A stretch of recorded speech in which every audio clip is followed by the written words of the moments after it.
بسم الله الرحمن الرحيم الحمد لله رب العالمين والصلاة والسلام على أشرف المرسلين وعلى آله وصحبه أجمعين أما بعد فقد قال الله تبارك وتعالى بعد أعوذ بالله من الشيطان الرجيم بسم الله الرحمن الرحيم فاسألوا أهل الذكر إن كنتم لا تعلمون صدق الله العلي العظيم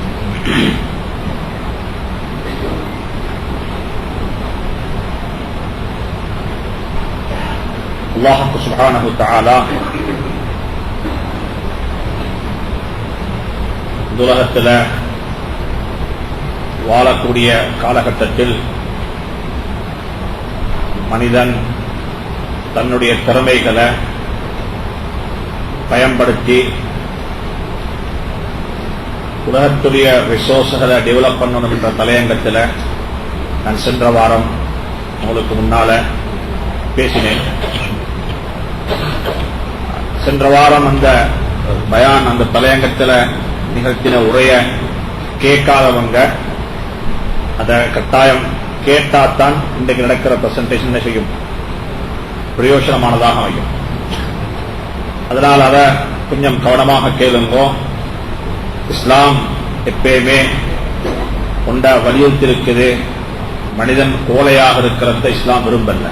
எப்பயும் மனிதன் எலக்டாக இருக்கும், எதையும் செய்வதற்கு ஆயத்தம்.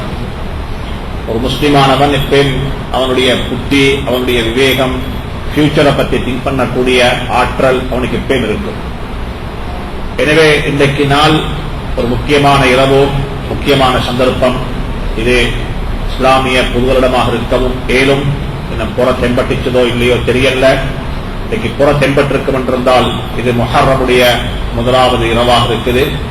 அப்படி புற தென்பட இல்லை என்றிருந்தால் நாளைக்கு நாங்கள் ஹஜ்ஜாவை 30 நாளாக பூர்த்தி செய்துவிட்டு செவ்வாய்க்கிழமை புதன்கிழமை இன்ஷா அல்லாஹ் முஹர்ரமுடைய முதலாவது நாளாக கொண்டாடுவோம். எனவே இந்த விஷயத்துல ஒரு மிக முக்கியமான விஷயத்தை ஒவ்வொருத்தரும் கருத்துல கவனத்தில் கொள்ளணும். புது வருடத்துக்கான எந்த விதமான செலிபிரேஷன்ஸும் எங்களுக்கு இல்லை. புது வருஷத்தை கொண்டாடும் என்று சொல்லி எங்கள்கிட்ட இல்லை. ஆனா புது வருடம் என்று சொல்லக்கூடிய ஒன்றை கண்ணியப்படுத்துறது அல்லது அதை வந்துட்டு ஒரு வித்தியாசமான ஒரு புரோகிராமாக இருக்கிறது சொல்லக்கூடிய ஒன்றும் எங்கள்கிட்ட இல்லை. ஆனாலும் அஷ்ஹுருல் ஹுரும் முஹர்ரமுடைய மாதம் அந்த கண்ணியமான 4 மாதங்கள்ல ஒரு மாதமாக இருக்கிறது. அதுல ஆஷுராவுடைய தினம், தாஷுராவுடைய தினம் அதுல இருக்குது. எனவே இந்த விஷயத்தை மையமாக கொள்ளுங்க. வாழ்க்கையில் எப்பயுமே இஸ்லாமிய கலண்டர், முஸ்லீம்களுக்கு என்று சொல்லி ஒரு கலண்டர் இருக்குது. அந்த கலண்டரையும் என்ன செய்யுங்க, வாழ்க்கையில மறந்துடவானம். ஏண்டா எங்கட கலண்டர் இருக்குது, இதை மையமாக வச்சுத்தான் எங்கட ஜகாத், எங்கட நோம்பு, எங்கட ஹஜ்ஜி, எங்கட பெண்களுடைய இத்தா, ஒருவர் பாலிகாகி விட்டாரா இல்லையா என்று சொல்லக்கூடிய விடயம், இப்படியாக பல அம்சங்கள் இஸ்லாமிய கலண்டரோட தான் சம்பந்தப்படுத்திருக்கு. அதனால ஒரு பெண்ணுடைய மாதவிடாய கூட நிர்ணயிக்கிறதுக்கு இஸ்லாமிய கலண்டர் சில கட்டங்கள்ல தேவைப்படும். சில பெண்கள் இருப்பாங்க, அவங்களுக்கு அப்படியே மென்சஸ் போய்கொண்டே இருக்குது, நிக்குது இல்ல, 30 நாளும் 365 நாளும் போய்கொண்டே இருக்குது. அவங்களுக்கு எப்படி நாங்க தீர்ப்பு கொடுப்போம், இது மென்சஸ், இது நோய், இதுக்கு வைத்தியம் செய்யணும், இதுல தொழணும், இதுல தொழக்கூடாது என்றதை நிர்ணயிக்கிறதுக்கு கூட இஸ்லாமிய கலண்டர் எங்களுக்கு தேவைப்படும். அதுக்கு ப்ரீவியஸ் முந்தின காலங்கள்ல எப்படி அவருக்கு மென்சஸ் வந்துச்சு என்றதையும் நாங்க பார்த்து பின்னுக்குள்ளத்துக்கு ஜட்ஜ்மெண்ட் தீர்ப்பு கொடுக்கப்படும். அதனால இந்த இஸ்லாமிய கலண்டர் ஒரு முஸ்லிமுடைய வாழ்க்கையில் விட்டும் பிரிக்கப்பட முடியாத ஒன்று. ஜகாத் எப்பயும் கணக்கு பார்க்கணும். நாங்க நடத்தக்கூடிய பைனான்சியல் இருக்கல்ல, இஸ்லாமிய கலண்டர் பிரகாரம் அதையும் உலமாக்கள் அணுகி எப்படி என்றத ஒவ்வொருத்தரும் படிச்சுக்கோங்க. இது மிக முக்கியமான ஒரு தலையங்கம் தான் இன்றைக்கு நாள். எங்களுடைய இஸ்லாமிய கலண்டர் உடைய புது வருடமாக முதலாவது நாளாக இருக்கவும் மேலும் வீடுகள்ல இந்த கலண்டரை பாதிங்கோ. இது தேவைப்படும். ஜகாத்துக்கு, நோன்புக்கு, ஹஜ்ஜிக்கு எல்லாம் தேவைப்படும். பொதுவாக ஒரு வழக்கம் இருக்குது, புது வருடம் என்று சொன்னா எல்லாரும் அதை செலிப்ரேட் பண்ணுவாங்க. இஸ்லாமியர்களை பொறுத்த வரையில நாங்க செலிப்ரேட் பண்ண மாட்டோம், நாங்க கவலைப்படுவோம். ஒரு வருடம் நாங்க கபரின் பக்கமாக நெருங்கிவிட்டோம், சென்ற வருடம் எனக்கு வயது 46 இன்றைக்கு எனக்கு வயது 47. நான் எத்தனையோ மைல் தூரம் கபரின் பக்கமாக நெருங்கிவிட்டேன். எத்தனையோ மைல் தூரம் உலகத்துக்கு சலாம் சொல்லிவிட்டேன். சென்ற வருடம் இந்த தாடி எத்தனையோ முடிகள் பழுத்திருக்கல்ல, இந்த வருடம் எத்தனையோ முடிகள் பழுத்திருக்கிறது. சென்ற வருடம் நான் நல்ல யங்காக இருந்தேன். எனக்கு டயர் விளங்குது, எனக்கு கஷ்டமாக இருக்குது. செலிபிரேட் பண்றது அல்ல, நான் கபரை நெருங்கிக் கொண்டிருக்கிறேன் என்ற உணர்வை எண்ணத்தை கொண்டு வரதான் இஸ்லாமிய கலண்டருடைய ரகசியமாக இருந்திருக்கு. இன்னும் ஒரு முக்கியமான விஷயம் இருக்குது. இந்த இஸ்லாமிய கலண்டர்ல முஹர்ரமுடைய மாதம் வந்துட்டா மக்களுக்கு மத்தியில 2 வகையான விதஅத்துகள் நடக்க ஆரம்பிக்கிறோம். ஒன்றுதான் ஆஷுராவுடைய தினத்தை கொண்டாடுறது. அது கர்பலாவுடைய தினம், ஹஜ்ரத் ஹசன் ஹுசைன் ரலியல்லாஹு தஆலா அன்ஹு கொலை செய்யப்பட்ட தினம். அது உண்மை, நிச்சயம், சந்தேகம் இல்லை. அதுக்கு நாங்களும் கவலைப்படுகிறோம். நிச்சயமாக நபியினுடைய பேரன் ஷஹீதாக்கப்பட்டு விட்டார், வாக்கு மீறப்பட்டது, இவைகள் நடந்தது. ஆனா அதுக்காக வேண்டி உலகத்துல அனாவசியமான அனாச்சாரங்களையும் இஸ்லாம் காட்டித்தராத சுன்னாக்களையும் பழக்க வழக்கங்களையும் நாங்கள் ஒரு நாளும் கடைபிடிக்க மாட்டோம்.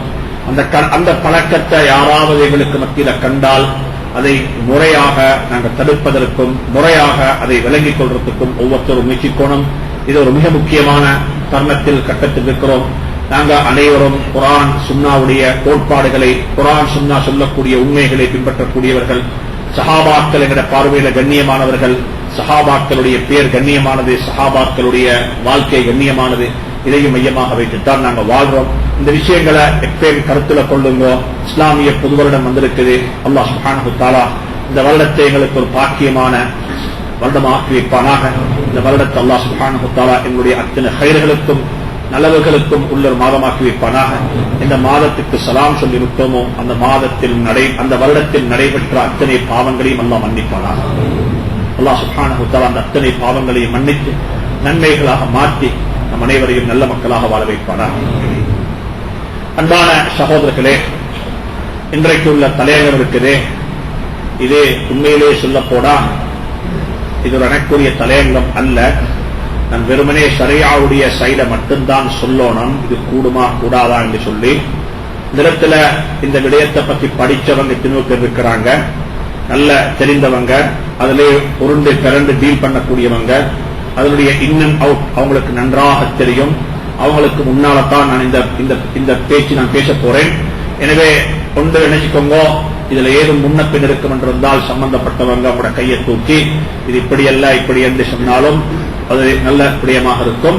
எனவே இந்த விஷயம் இருக்குது, இது எல்லாருக்கும் தேவைப்படக்கூடிய ஒரு மிக முக்கியமான அம்சம் என்றதையும் கருத்தில் கொள்ளும். இன்றைக்கு உலகத்தில் எல்லாரும் கேட்கக்கூடிய ஒன்றுதான் ஒரு கேள்விதான் ஷேர்ஸ் என்று சொல்லக்கூடியது, ஸ்டாக்ஸ் அல்லது பாண்ட்ஸ். இன்னைக்கு பெரிய செல்வந்தர்கள் யார் எடுத்துக்கொண்டாலும் அவங்கள்ட்ட எப்பயும் கேட்பாங்க, எங்கள்கிட்ட ஒரு சர்டிபிகேட் இருக்குது, பாண்ட் சர்டிபிகேட் உண்டு, ஒரு நாங்க கொஞ்சம் சல்லி இன்வெஸ்ட் பண்ணிக்கிறோம் பிக்ஸ் டிபாசிட்ல, அதுக்கு ஒரு சர்டிபிகேட் கிடைச்சிருக்குது, இது எங்களுக்கு அந்த கொஸ்ட் பண்ணி விற்கலுமா, செக் மாத்துறது போல. இதெல்லாம் இன்னைக்கு எத்தனையோ பேர் அறியாமலேயே நாங்க அந்த விஷயங்கள்ல ஈடுபட்டிருக்கிறோம், நாங்க இன்வால்வ் ஆக இருக்கிறோம். பிக்ஸ் டிபாசிட்ல காசு போட்டிருப்போம், சர்டிபிகேட் கையில கிடைச்சிருக்குது. மெச்சூர்ட் ஆகிறதுக்கு முன்னால் அந்த காசை உங்களுக்கு வித்ட்ரா பண்ண இயலாது, ஆனா அந்த சர்டிபிகேட்டை யாருக்கும் விற்கலும். இப்படிப்பட்ட பாண்ட்ஸும் எங்களோட சொசைட்டியில சமூகத்தில் ஏராளம் இருக்குது. ஸ்டாக்ஸும் அதிலேயே வைத்து மக்கள் நியாயமாக இன்வெஸ்ட் பண்ணிக்கிறாங்க. ஷேர்ஸ் இதுவும் கொண்டுதான் வாங்கி இருக்கிறாங்க. ஆனா இப்ப மக்களுக்கு ஒரு கன்ஃபியூஸ் என்னன்னு சொன்னா, இது கூடுமா கூடாதா, என்ன செய்வது, எப்படி செய்து கொள்றது சொல்லி. இதுல ஒரு மிக முக்கியமான ஒரு விஷயத்தை எப்பயும் ஞாபகம் கொள்ளணும். ஷரியா வந்துட்டு ஷேர்ஸ் ஸ்டாக்ஸ் இருக்குது, இது எங்க பார்க்கும்டா, இது ஒரு முஷாரக்கா, இது ஒரு ஜாயிண்ட் வெஞ்சர் வியாபாரம். 2 பேர் பங்குல வியாபாரம் செய்யறாங்க. 2 பேர் பங்குல வியாபாரம் செய்யறாங்க. பார்ட்னர்ஸ் 10 பேர் இருக்கிறாங்க என்றால் 10 பேருக்கும் 10 பேரே தெரியணும் என்றதே முஷாரக்காவுல ஒரு கட்டாயப்பாடு இல்லை. அப்படி இல்லை, 10 பேரும் 10 பேரை பத்தி தெரியணும், அவங்களோட பேக்ரவுண்ட தெரியணும்ன்றதே கட்டாயப்பாடு இல்லை. 2 பேர் டீல் பண்றாங்க, 8 பேர் காசு இன்வெஸ்ட் பண்ணிருக்கிறாங்க. இந்த இன்வெஸ்ட் பண்ணின 8 பேரும் யாருன்னு யாருக்கும் தெரியாது, பிரச்சனை இல்ல. முஷாரக்கா ஜாயிண்ட் வெஞ்சர்ல வியாபாரம் பண்ணும் பொழுது உங்களோட பங்காளி யார் என்று சொல்லி நீங்க அறிந்து கொள்ளணும் என்ற கட்டாயப்பாடு அவசியம் இல்லை. எனவே ஒரு பிசினஸ் இருக்குது, ஒரு பிசினஸ் உருவாக்கி இருக்கிறாங்க, அதுக்கு அரசாங்கத்தாலையும் அதாவது அத்தாரிட்டி கவர்மெண்டாலையும் உங்களுக்கு தந்திருக்கிறாங்க ஒரு சர்டிபிகேட் உண்டு, இதுக்கு இத்தனை லட்சம் இத்தனை பில்லியன் ரூபாய் அவங்களுக்கு ஃபண்ட் ரேஸ் பண்ண ஏழும் என்று சொல்லி, அதே நேரத்தில் அவங்களோட பிசினஸ் ப்ரொஃபைலையும் உங்களுக்கு வச்சிருக்கிறாங்க. ஸ்டாக் மார்க்கெட்ல அதையும் பப்ளிக் பண்ணிருக்கிறாங்க. இப்ப என்ன செய்யலாம்னா நீங்க கேட்கிறீங்க எனக்கு பேய்த்ததுல இன்வெஸ்ட் பண்ணேலுமான்னு சொல்லி. இது இன்வெஸ்ட் பண்றதுல நேச்சர் ஆஃப் த இன்வெஸ்ட்மெண்ட்ல எந்த குத்தமும் இல்லை. அப்படி பண்ணேலுமா? யாருக்கும் பண்ணேலும். எங்க கூடும் கூடான்ற பிரச்சனை வரும் என்றால் நீங்க எப்படிப்பட்ட பிசினஸ் செய்ய போறீங்க, எப்படிப்பட்ட கம்பெனியில போயிட்டு நீங்க செய்ய போறீங்கன்றதான் பிரச்சனை வரும். உதாரணமா சொல்லுங்க, ஒருத்தர் வந்து சொல்றாரு நான் ஒரு கடை திறக்க போறேன், ஒருத்தர் இண்டிவிஜுவல், இது ஸ்டாக் மார்க்கெட்டும் அல்ல அல்லது இது வந்து ஒரு பன்ஸும் அல்ல, சும்மா உங்களோட வீட்டுக்கு வந்து சொல்றாரு என்கிட்ட நல்ல ஒரு பிசினஸ் ஒன்று இருக்குது, அந்த பிசினஸ் ப்ராஃபிட் வந்துட்டு கிட்டத்தட்ட 35-45% எல்லாம் நல்ல மாஸ்டர் கிடைச்சும், நல்ல ஒரு இன்வெஸ்ட்மெண்ட், நீங்க விரும்புறீங்களா போடுறதுக்கு, என்ன பிசினஸ் சொல்லுங்க கேட்டா அவர் சொல்றாரு பார்ட்னர்ஷிப்ல யாரோடையும் பிசினஸ் பண்ணிடும், அது முஸ்லிமாக இருக்கோம் இல்லை முஸ்லிமா இருக்கிறோம். ஆனா அவர் சொல்றாரு என்ன தெரியுமா, நான் பண்ண போற பிசினஸ் வந்துட்டு ஒரு லிக்கர் ஷாப் திறக்க போறேன். சட்ட க்ளோஸ் முடியாது. இது யாரும் இதுல ஃபத்வா கேட்க தேவையில்லை. ஏன் காரணம்? இது ஹராம். இது நாங்க இண்டிவிஜுவலாக ஒரு பிசினஸ் பார்ட்னர்ஷிப்ல செய்யக்குள்ள இதை பார்ப்போம், இதை பார்க்கத்தான் செய்வோம். ஒருத்தர் கேட்கிறார் வந்துட்டு நான் ஒரு பிசினஸ் வந்து உருவாக்க போறேன், நல்ல ஒரு பிசினஸ், அதுல மாஷா அல்லாஹ் எல்லாம் இருக்குது, நான் எல்லாம் செய்ய போறேன், நான் மீட்ஸ் இறைச்சி தான் விற்க போறேன், என்ற கடையில இறைச்சி தான் விற்கப்படும், ஹலாலாக அறுக்கப்பட்ட சுத்தமான இறைச்சி தான் நாங்க விற்போம். ஆனா எங்கிட்ட கஸ்டமர்ஸ்ல கஸ்டம்ஸ் எங்களுக்கு வரக்கூடிய வியாபாரிகளிடத்துல வியாபாரிகள்ல ஒரு 10% இருக்கிறாங்க, அவங்க எங்கள்கிட்ட வந்து மற்றதும் கேட்கிறாங்க, மற்றதுண்டா வண்டி இறைச்சி கேட்கிறாங்க, நாங்க அதுக்கு அவங்களே இல்லைன்னு சொல்லி திருப்பி அனுப்புறது கூடாது, அதுல 10% அதே வச்சிருக்கிறோம் என்று சொல்லி ஒருத்தர் சொல்றாரு. இப்ப சொல்லுவோம் நாங்க அப்பயும் வரமாட்டோம், நாங்க அப்பயும் வரமாட்டோம். பிசினஸ் 90% ஹலால் சுத்தமான ப்ராடக்ட், ஒரு 10% ஹராத்தை கொண்டு சேர்க்கிறாரு, நாங்க சொல்லுவோம் வரமாட்டோம், என்ன இதுல எங்களுக்கு சேர முடியாது.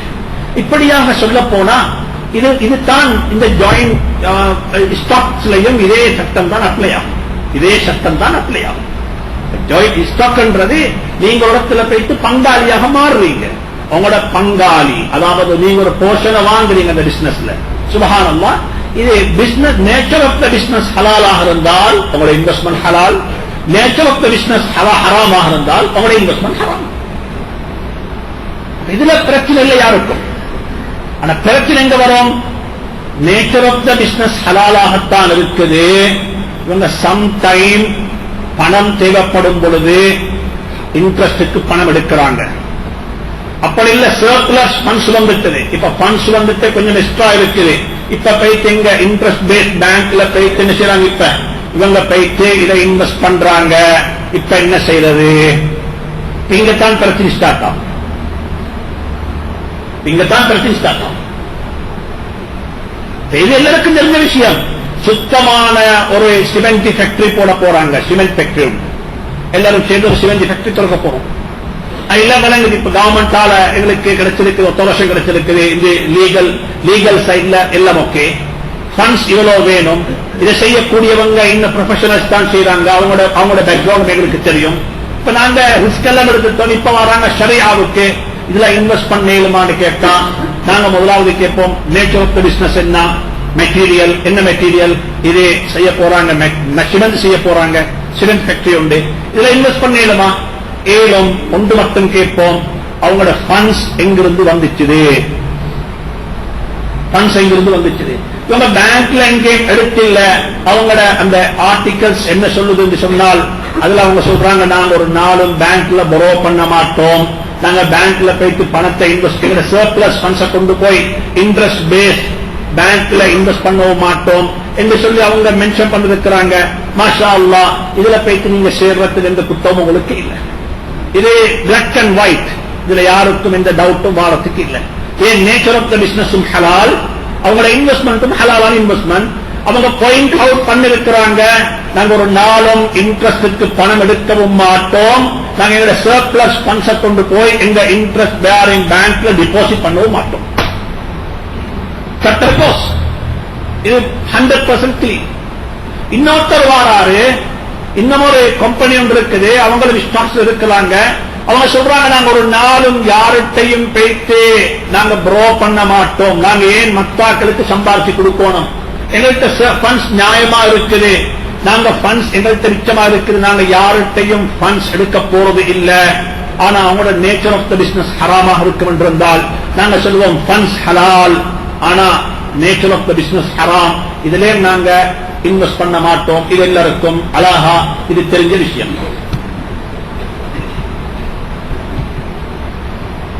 இது எல்லாருக்கும் ஒரு ஜாயிண்ட் ஸ்டாக்ஸ் உண்டா என்ன, இது வந்து ஒரு சர்டிபிகேட் நெகோஷியபிள், யாருக்கும் இதை விலை பேசி விற்கணும், இதை விலை பேசி.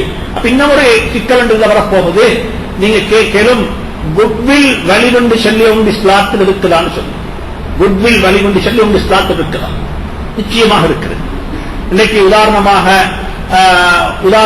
கொஞ்சம் உங்களுக்கு டீப்பா வழங்கப்படுத்துறது சொன்னா, உதாரணமா வச்சுக்கோங்க, ஒரு ரன்னிங் பிசினஸ், ஒரு பிசினஸ் இப்ப நடந்து கொண்டிருக்குது ஆல்மோஸ்ட் 10 years. இப்ப இந்த மொத்தம் இந்த 10 years கேப்ல ஒருத்தர் போறாரு, பார்ட்னரா போறாரு. எங்க போறாரு? இப்ப பிசினஸ் உள்ளுக்கு பார்ட்னரா போறாரு. இப்ப எங்கட ஒரு பழக்கம் ஒன்று இருக்குது, பிசினஸ் உள்ளுக்கு பார்ட்னரா போனவரு அவர் என்ன செய்வார், எவ்வளவு காசு வேணும், 10 லட்சம் ரூபாய் பணம் வேணும், பணத்தை அந்த பிசினஸ் போடுவார்.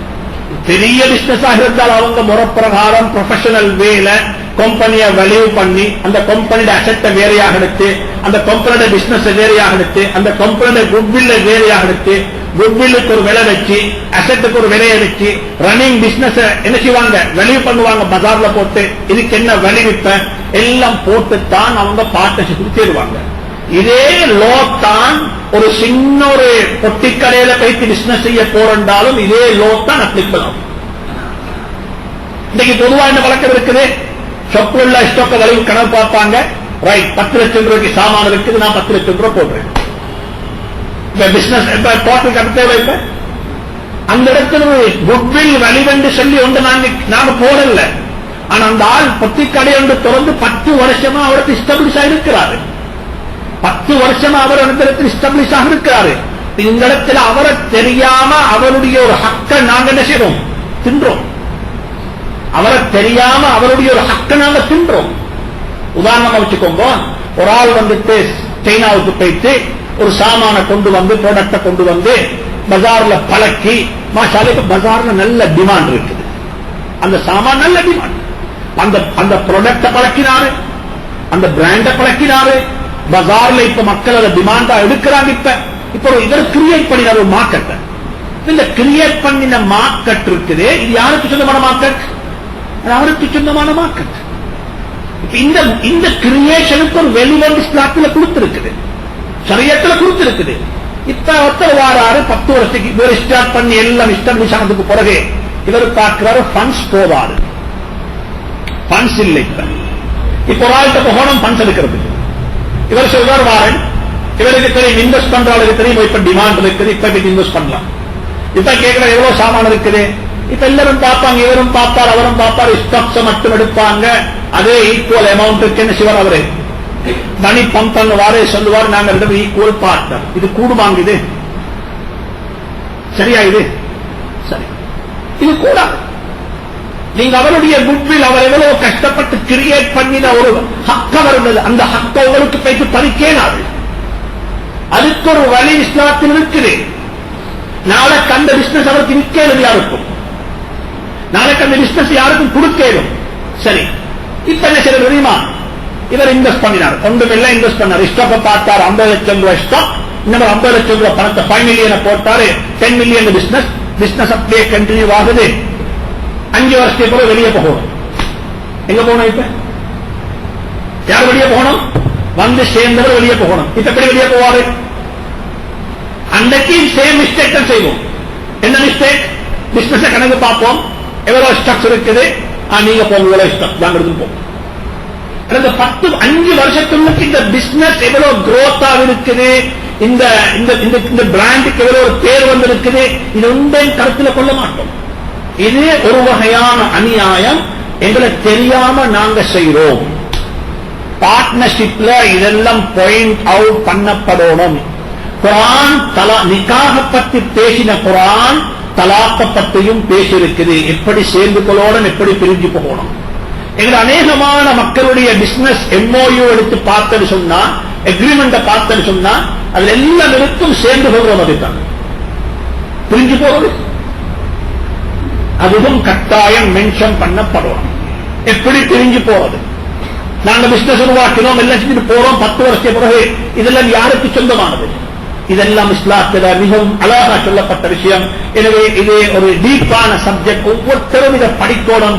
இதை இதோட கேட்டு முடிச்சாம நாங்க ஒரு ப்ரொஃபஷனலாக ஒரு பிசினஸ் ஆரம்பிக்க போறோம், பார்ட்னர்ஷிப்ல செய்ய போறோம், என்ன வழி, எப்படி செய்யணும், நடந்து கொண்டிருக்கக்கூடிய பிசினஸ்ல ஒருத்தர் வந்து சேர போற என்ன முறை, இதெல்லாம் கொஞ்சம் ஒவ்வொருத்தரும் என்ன செய்யுங்க, உங்களோட கெப்பாசிட்டி கேட்க படிச்சுக்கோங்க, பிசினஸ் வலிமை கேட்ட படிச்சுக்கோங்க. இதெல்லாருக்கும் தெரிஞ்ச விஷயம். ஷியாஸ் வந்து எப்பயுமே நெகோஷியபிள். அது வந்து யாருக்கும் விலை பேசி விற்கலும். அதுக்கு இவ்வளவுதான் பொறுமதி என்று சொல்லி இல்ல. உதாரணமாக நீங்க ஒரு 1000 ரூபாய்க்கு வாங்குற ஷியார ஒரு பங்க உங்களுக்கு வேணும் என்றால் 2000 ரூபாய்க்கு விற்கவும் மேலும், 800 ரூபாய்க்கு விற்கவும் மேலும். அது வந்து 10 இல்ல, பிக்ஸ் இல்ல, இவ்வளவு தான் விற்கணும் என்றது கட்டாயப்பாடு இல்ல. மார்க்கெட்ல அதனுடைய விலையை வச்சு உங்களுக்கு என்ன செய்யலாம், கூட்டி குறைச்சி விற்கணும்.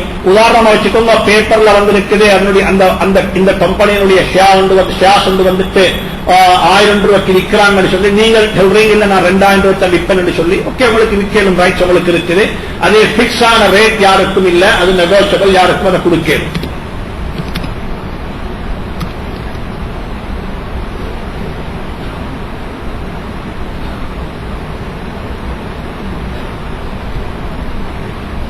ஸ்டாக்ஸ் வந்துட்டு 3 வகையான ஸ்டாக்ஸாக நாங்கள் பிரிச்சிருக்கிறோம். நான் ஆரம்பத்தில் சொன்னது போல கொண்டு வந்துட்டு அன்லாஃபுல் ஸ்டாக்ஸ். எந்த காரணம் கொண்டும் இந்த ஒரு முஸ்லிமுக்கு இதுல போயிட்டு இன்வெஸ்ட் பண்ண முடியாது, இந்த கம்பெனிகள்ல இன்வெஸ்ட் பண்ண முடியாது, அது உங்களுக்கு ஆக மாட்டாது. அத எந்த காரணம் கொண்டும் ஆல் கைண்ட் ஆஃப் பேங்க்ஸ், அதாவது இன்ட்ரெஸ்டோட சம்பந்தப்பட்ட கமர்ஷியல் இன்சூரன்ஸ், இப்படிப்பட்ட இதுகள் இருக்குது. இதுல போயிட்டு உங்களுக்கு என்ன செய்யறது, இது பண்றத இஸ்லாம் எந்த காரணம் கொண்டும் அனுமதிக்கல. இது உங்களுக்கு ஹராம், இதை செய்யவே முடியாது. இது எல்லாருக்கும் தெரிஞ்ச விஷயம்.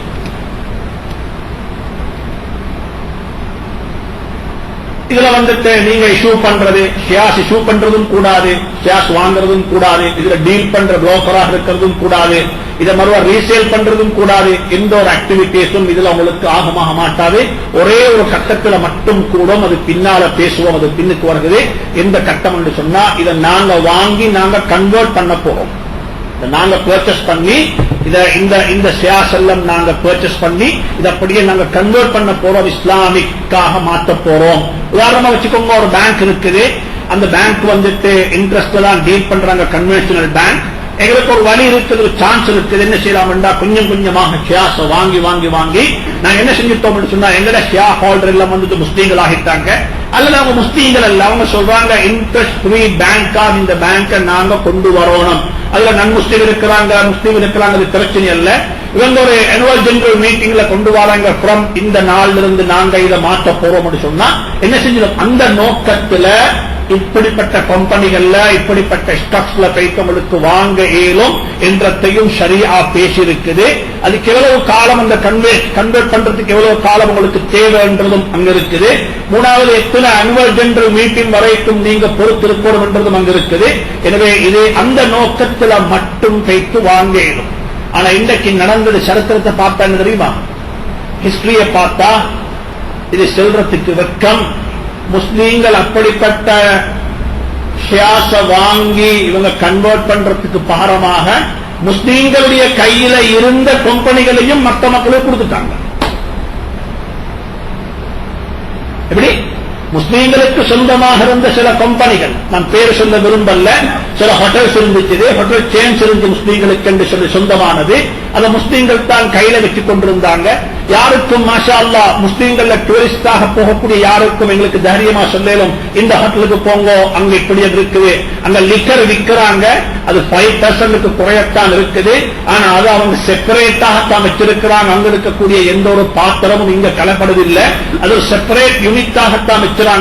ஷேர் ஹோல்டர்ஸுக்கு வந்துட்டு அவங்க டிவிடெண்ட்ஸ் கொடுக்கும் பொழுது அவங்க டிக்ளைர் பண்றாங்க இந்த ப்ராஃபிட் வந்துட்டு ஆல்கஹால் வித்து வந்த ப்ராஃபிட் என்று சொல்லி டிக்ளைர் பண்றாங்க. அப்படிப்பட்ட சில கம்பெனி இருந்துச்சு முஸ்லீம்களுக்கு என்று சொல்லி சொந்தமாக. அந்த கம்பெனிகள் என்ன ஆச்சுன்னு சொன்னா அப்படியே நாங்க அதுல அலர்ட் இல்ல, நாங்க அதுல அவேர்னஸ் இல்ல. எல்லாரும் சொன்னாங்க ஆல்கஹால் விக்கிறன்னு சொல்லி எல்லாரும் பேசினாங்க. கடைசிக்கு பார்த்தாங்க ஷேர் ஹோல்டர்ஸ் இது பெரிய மண்டை குத்துன்னு சொல்லி அப்படியே கம்பெனியை கொடுத்துட்டாங்க. இப்ப என்ன செய்யறாங்கன்னு சொன்னா இப்ப எல்லாம் மிக்ஸ் ஆகிட்டது. ஒரு முஸ்லிம் எப்ப இருக்கணும் ஒன்றை மாத்திரவர், ஒரு காவிர இஸ்லாத்துக்கு இருக்கிறது போல ஒரு நன் இஸ்லாமிக் இருக்கக்கூடிய ஒரு கம்பெனியை நாங்க வாங்கி எடுத்து நாங்க என்ன செய்வோம், இஸ்லாமிக் கம்பெனியாக மாற்றுவோம், இஸ்லாமிக் ஒரு விண்டோவாக மாற்றுவோம், இஸ்லாமிக் எஸ்டாப்ளிஷ்மெண்டாக மாற்றுவோம் என்று சொல்லக்கூடிய கிரியேட் பண்ணக்கூடிய பொறுமை எங்களுக்கு வேணும். அதுல ஏராளமான லொஸ்ட நாங்க சம்பாதிக்க வேண்டிய கட்டம் உருவாகும். என்ன கன்வெர்ட் பண்ற நோக்கத்தில் வாங்கி இருக்கிறோம். 3-4 வருஷம் பொறுப்போம். அதுல இருக்கக்கூடிய எந்த லாபத்தையும் உங்களுக்கு அனுபவிக்க இயலாது, லாபம் எடுக்க இயலாது. ஏன் நேச்சர் ஆஃப் தி பிசினஸ் ஹராம். அப்ப அந்த ஃபண்ட்ஸ் என்ன செய்வது, அவ்வளவு காலம் பொறுக்கேதுமா அவங்களுக்கு, இன்வெஸ்டர்ஸ் அவ்வளவு காலம் பொறுப்பாங்களா, ஏராளமான இஷ்யூஸ் பின்னுக்கால வரும். எனவே ஞாபகத்தை வச்சுக்கோங்க, இந்த விஷயத்தில் இந்த இதுல வைத்து உங்களுக்கு ஒரு நாளும் எந்த காரணம் கொண்டும் இதுல வைத்து இன்வெஸ்ட் பண்றதுக்கு இஸ்லாம் அனுமதி தர இல்லை.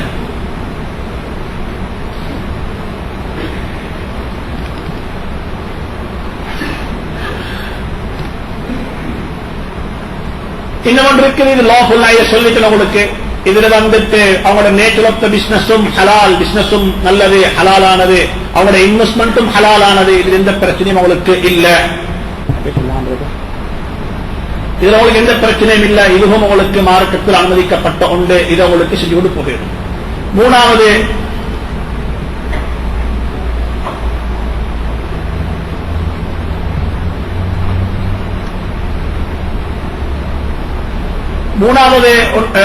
இதுல ரூல் என்ன சொன்னால், இதுல வந்து உங்களுக்கு எல்லாம் இஷ்யூ பண்றது, சப்ஸ்கிரைப் பண்றது, பர்ச்சேஸ் பண்றது, ரீசேல் பண்றது, இதெல்லாம் உங்களுக்கு ஆகமாக்கப்பட்டது. இதுல யாரும் கேட்க வேண்டிய அவசியம் இல்லை. இப்படிப்பட்ட கம்பெனிஸ் வந்துட்டு ஒயிட் லிஸ்ட் பண்ணி இன்னைக்கு எத்தனையோ கம்பெனிஸ் இதுல வேலை செய்யறாங்க. ஒயிட் லிஸ்ட் பண்ணப்பட்ட கம்பெனி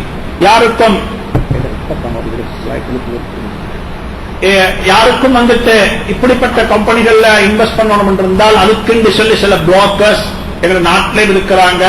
அவங்க உங்களை கைட் பண்ணுவாங்க. அவங்களோட ரெஸ்பான்சிபிலிட்டி இல்ல, அவங்க உங்களை கைட் பண்ணுவாங்க. இந்த கம்பெனிகள்ல போயிட்டு உங்களுக்கு இன்வெஸ்ட் பண்ணிடுங்க. மெட்ராஸ்ல போயிட்டு பார்த்தா அங்கே ஒரு எஸ்டாப்ளிஷ்மெண்ட் இருக்குது, பெரிய எஸ்டாப்ளிஷ்மெண்ட். அவங்களும் இந்த கைட் பண்றாங்க ஒயிட் லிஸ்ட் பண்ணப்பட்ட கம்பெனிகள்ல இன்வெஸ்ட் பண்றதுக்கு என்னன்னு சொல்லி. அந்த அவங்களோட ஒரு ஆர்டிக்கல் எழுதியிருக்கிறாங்க என்னன்னு சொன்னால், இந்தியாவில் இருக்கக்கூடிய அதாவது முந்தின 15-20 கம்பெனிகள், அதாவது லீடிங் 20 கம்பெனியை நான் எடுத்துக்கொண்டா அந்த லீடிங் 20 கம்பெனிஸ்ல கிட்டத்தட்ட 16 கம்பெனிகள் வந்துட்டு ஒயிட் லிஸ்ட் பண்ணப்பட்ட கம்பெனிகள் தான். இன்வெஸ்ட் பண்றதுக்கு ஏராளமான இடம் இருக்கு. அப்துல் ரகீப் சொல்லி டாக்டர் அப்துல் ரகீப் சொல்லி ஒருவர் வந்துட்டு இந்த விஷயத்தில் இந்த ப்ராஜெக்ட் இன்வால்வ் ஆக இருக்கிறாரு.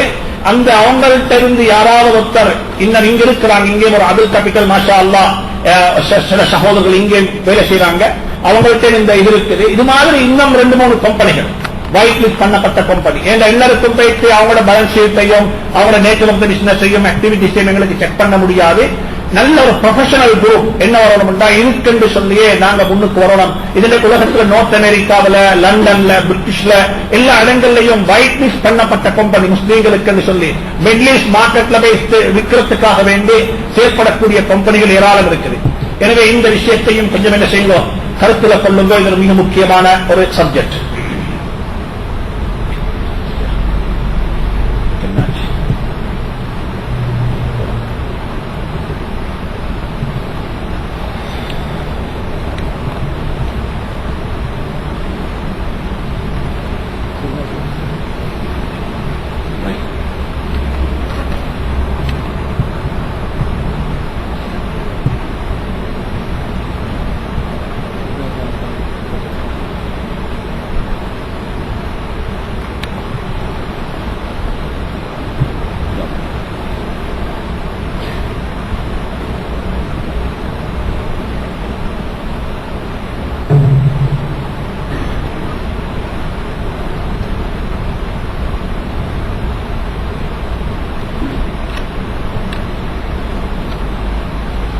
மூணாவது ஒன்று தான் இது வந்துட்டு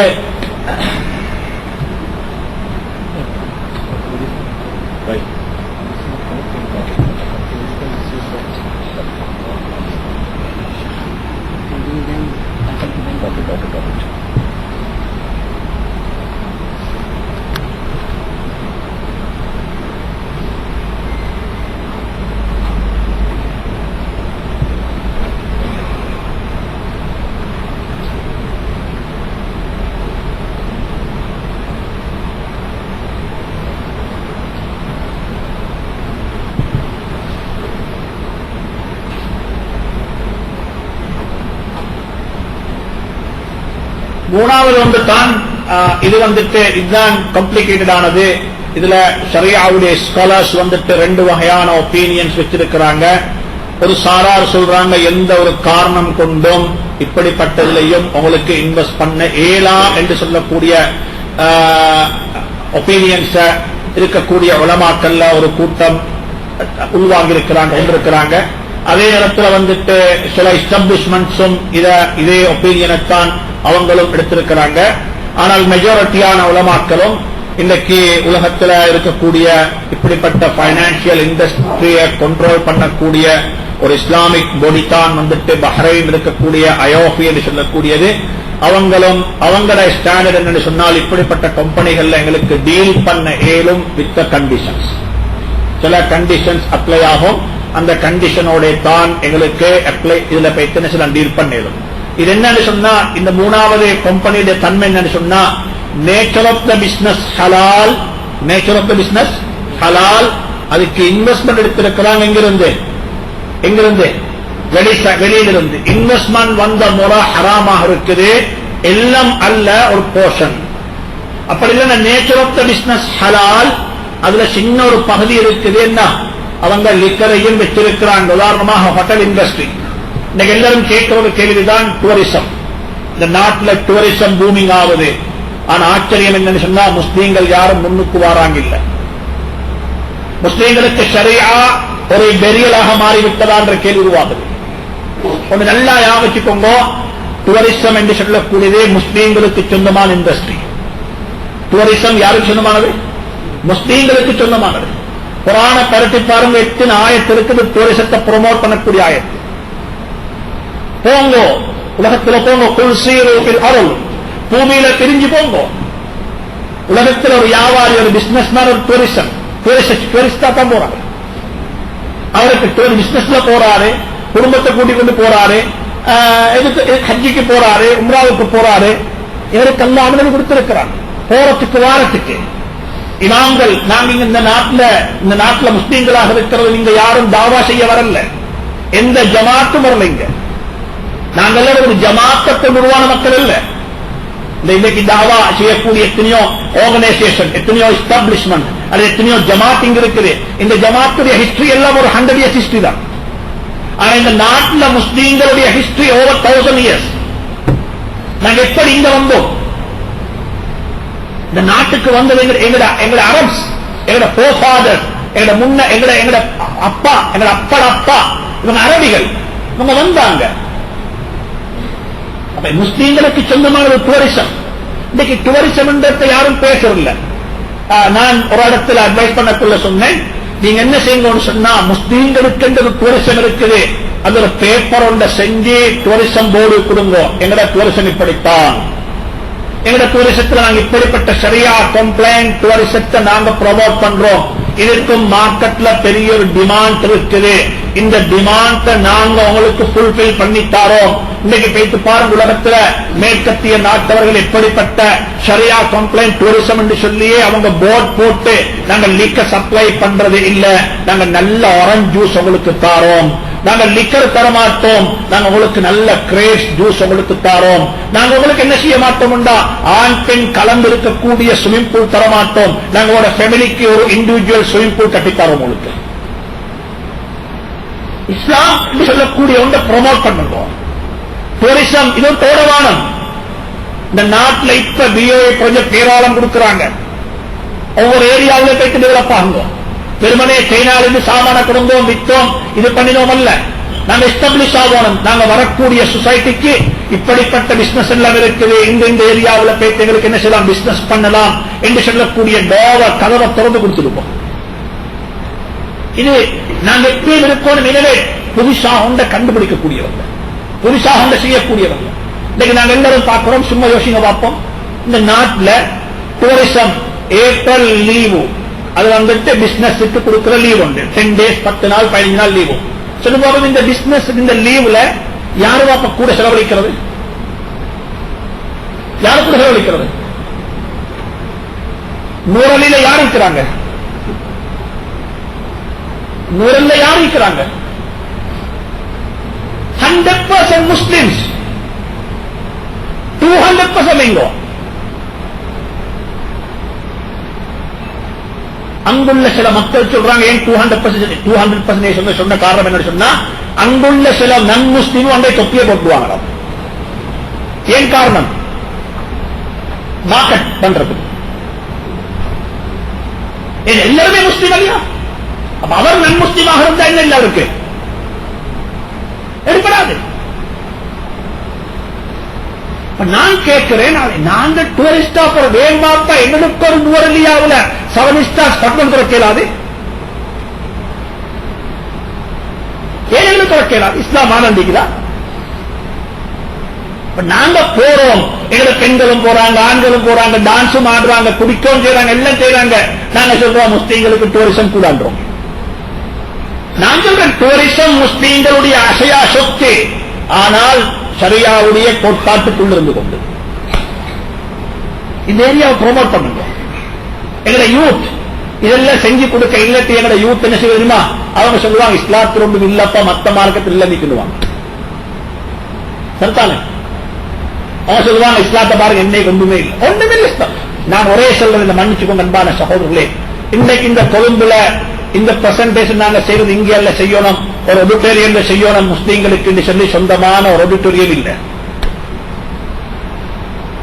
முஸ்லீம்களுக்கு சொந்தமானது இன்னைக்கு வர முந்தி நாங்க இதெல்லாம் செட் பண்ணி எல்லாம் வச்சு ஒரு 100% ப்ரொஃபஷனல் வேலை இது நாங்க நடத்தணும். அதுக்கும் எங்களுக்கு என்ன இல்லை, அதுக்கும் இடம் இல்லை. ஆனா எங்கால வச்சிருந்த ஒரு ஹால்ல வச்சோணும், அந்த ரோட்டை பிளாக் பண்ணணும், போற ரோட்ல போற முழு பேருக்கு பதுவா செய்யணும்.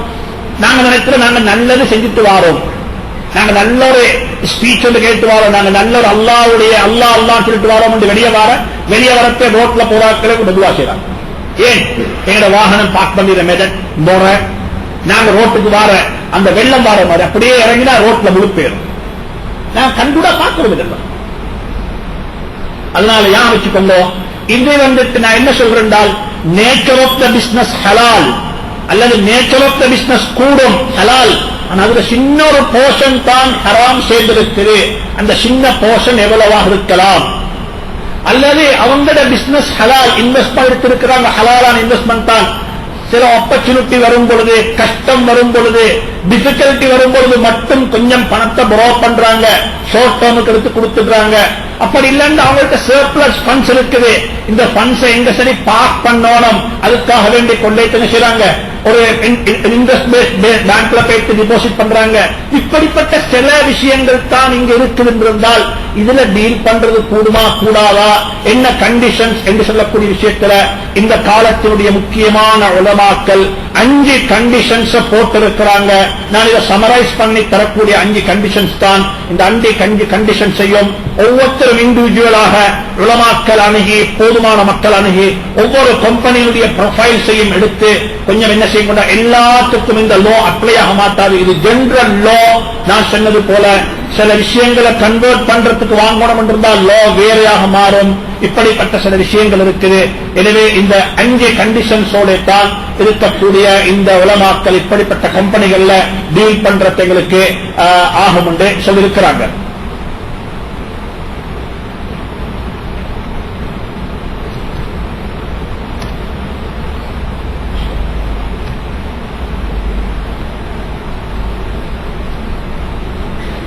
முதலாவது என்னன்னு சொன்னா, முதலாவது கண்டிஷன்ஸ் என்னன்னு சொன்னா, அவங்களோட ஆர்டிகல்ஸ்ல வந்துட்டு மிக தெளிவாக அவங்க டிக்ளைர் பண்ணிருக்கணும், நாங்க செய்யக்கூடிய பிசினஸ் இப்படித்தான், அதாவது ஹலால். அதுல எந்த இடத்திலையும் இன்சூரன்ஸ பத்தியோ கன்வென்ஷனல் இன்சூரன்ஸ பத்தியோ கன்வென்ஷனல் பேங்க்ஸ பத்தியோ அல்லது இன்ட்ரெஸ்ட் பத்தியோ எந்த விதமான ஷரீஆவை வயலேட் பண்ணக்கூடிய எந்த ஒரு விடயமும் அவங்க எதிர இல்ல. அதுல அந்த ஆர்டிகல்ஸ்ல இல்ல. அவங்க 100% கிளீனா இருக்கிறாங்க. நாங்க வச்சு பார்த்தோம்னு சொன்னா எல்லாம் ஷரீஆ பேஸ்ட் தான் இருக்குது. இப்படிப்பட்ட கம்பெனி முதலாவது கண்டிஷன். உதாரணமா வச்சுக்கோங்க, ஒரு கம்பெனி இருக்குது, அவங்களோட நேச்சர் ஆஃப் த பிசினஸ் ஹராமாக இருக்குது, ஹலாலா செய்றாங்க, டாக்குமெண்ட் எல்லாம் ஹலாலா இருக்குது, டீலிங்ஸ் பார்த்தா இல்ல மாத்தமா இருக்குது. இல்ல ரெண்டும் அப்ளை ஆகணும், ரெண்டும் தரவழி போகணும். டாக்குமெண்ட்லயும் இருக்கணும், டீலிங்ஸ்லயும் இருக்கணும். சில இடங்கள்ல பார்த்தா டாக்குமெண்ட்ஸ் போட்டு இருப்பாங்க, மக்களுக்கு ஃபண்ட் ரேஸ் பண்றதுக்கு 100% இஸ்லாம், 100% இஸ்லாம். நான் இதுக்கு முன்பு அனுபவப்பட்ட சில விஷயங்கள் தான் இந்த நாட்டில் இஸ்லாம் என்ற பேர்ல என்ன செஞ்சாங்க, மக்களுக்கு ஃபண்ட் ரேஸ் பண்றாங்க. இது ஆர்டிகல்ஸ்ல என்ன இருக்கிறதோ இருக்கணும், இம்ப்ளிமெண்டேஷன்லையும் அதே விஷயம் அப்படியே இருக்கணும். இது ரெண்டுக்கும் முரண்பாடு இருக்கக்கூடாது. இது முதலாவது கண்டிஷன்ஸ்.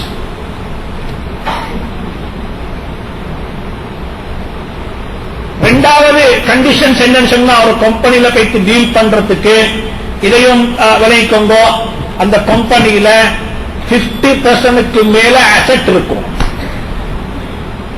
50% இருக்கணும் அசெட்.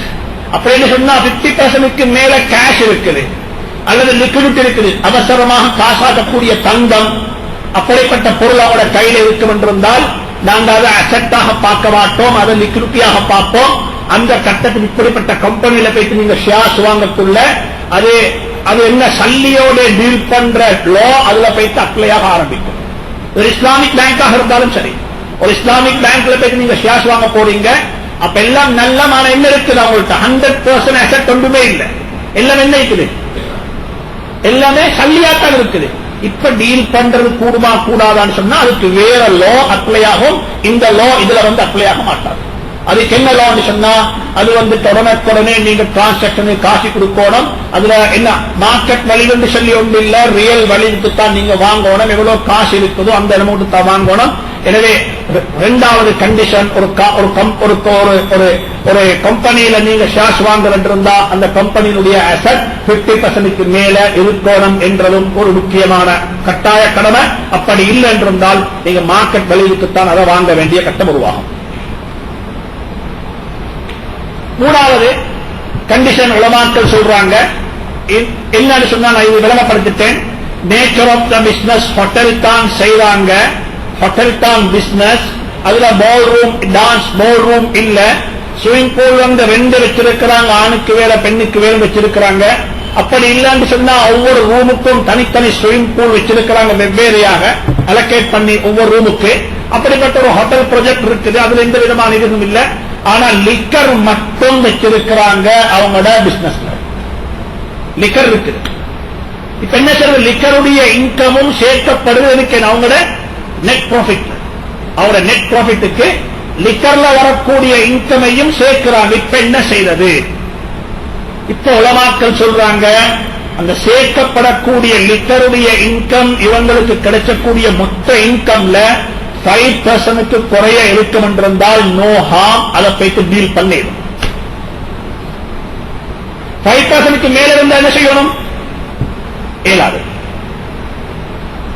ஆனா இந்த 5% இது வகை அல்ல, இதெல்லாம் யோசிச்சோம். இந்த 5% இது வகை அல்ல, இது எங்களுக்கு தரப்பட்டிருக்கக்கூடிய ஒரு பிகர், உலமாக்களை மூலமா தரப்பட்டிருக்குது. இன்னும் ஒன்றை யாவச்சுக்கணும், நான் ஆரம்பத்தில் சொன்னது போல இது ஒரு உங்களுக்கு தரப்படக்கூடிய ஒரு விஷயம்.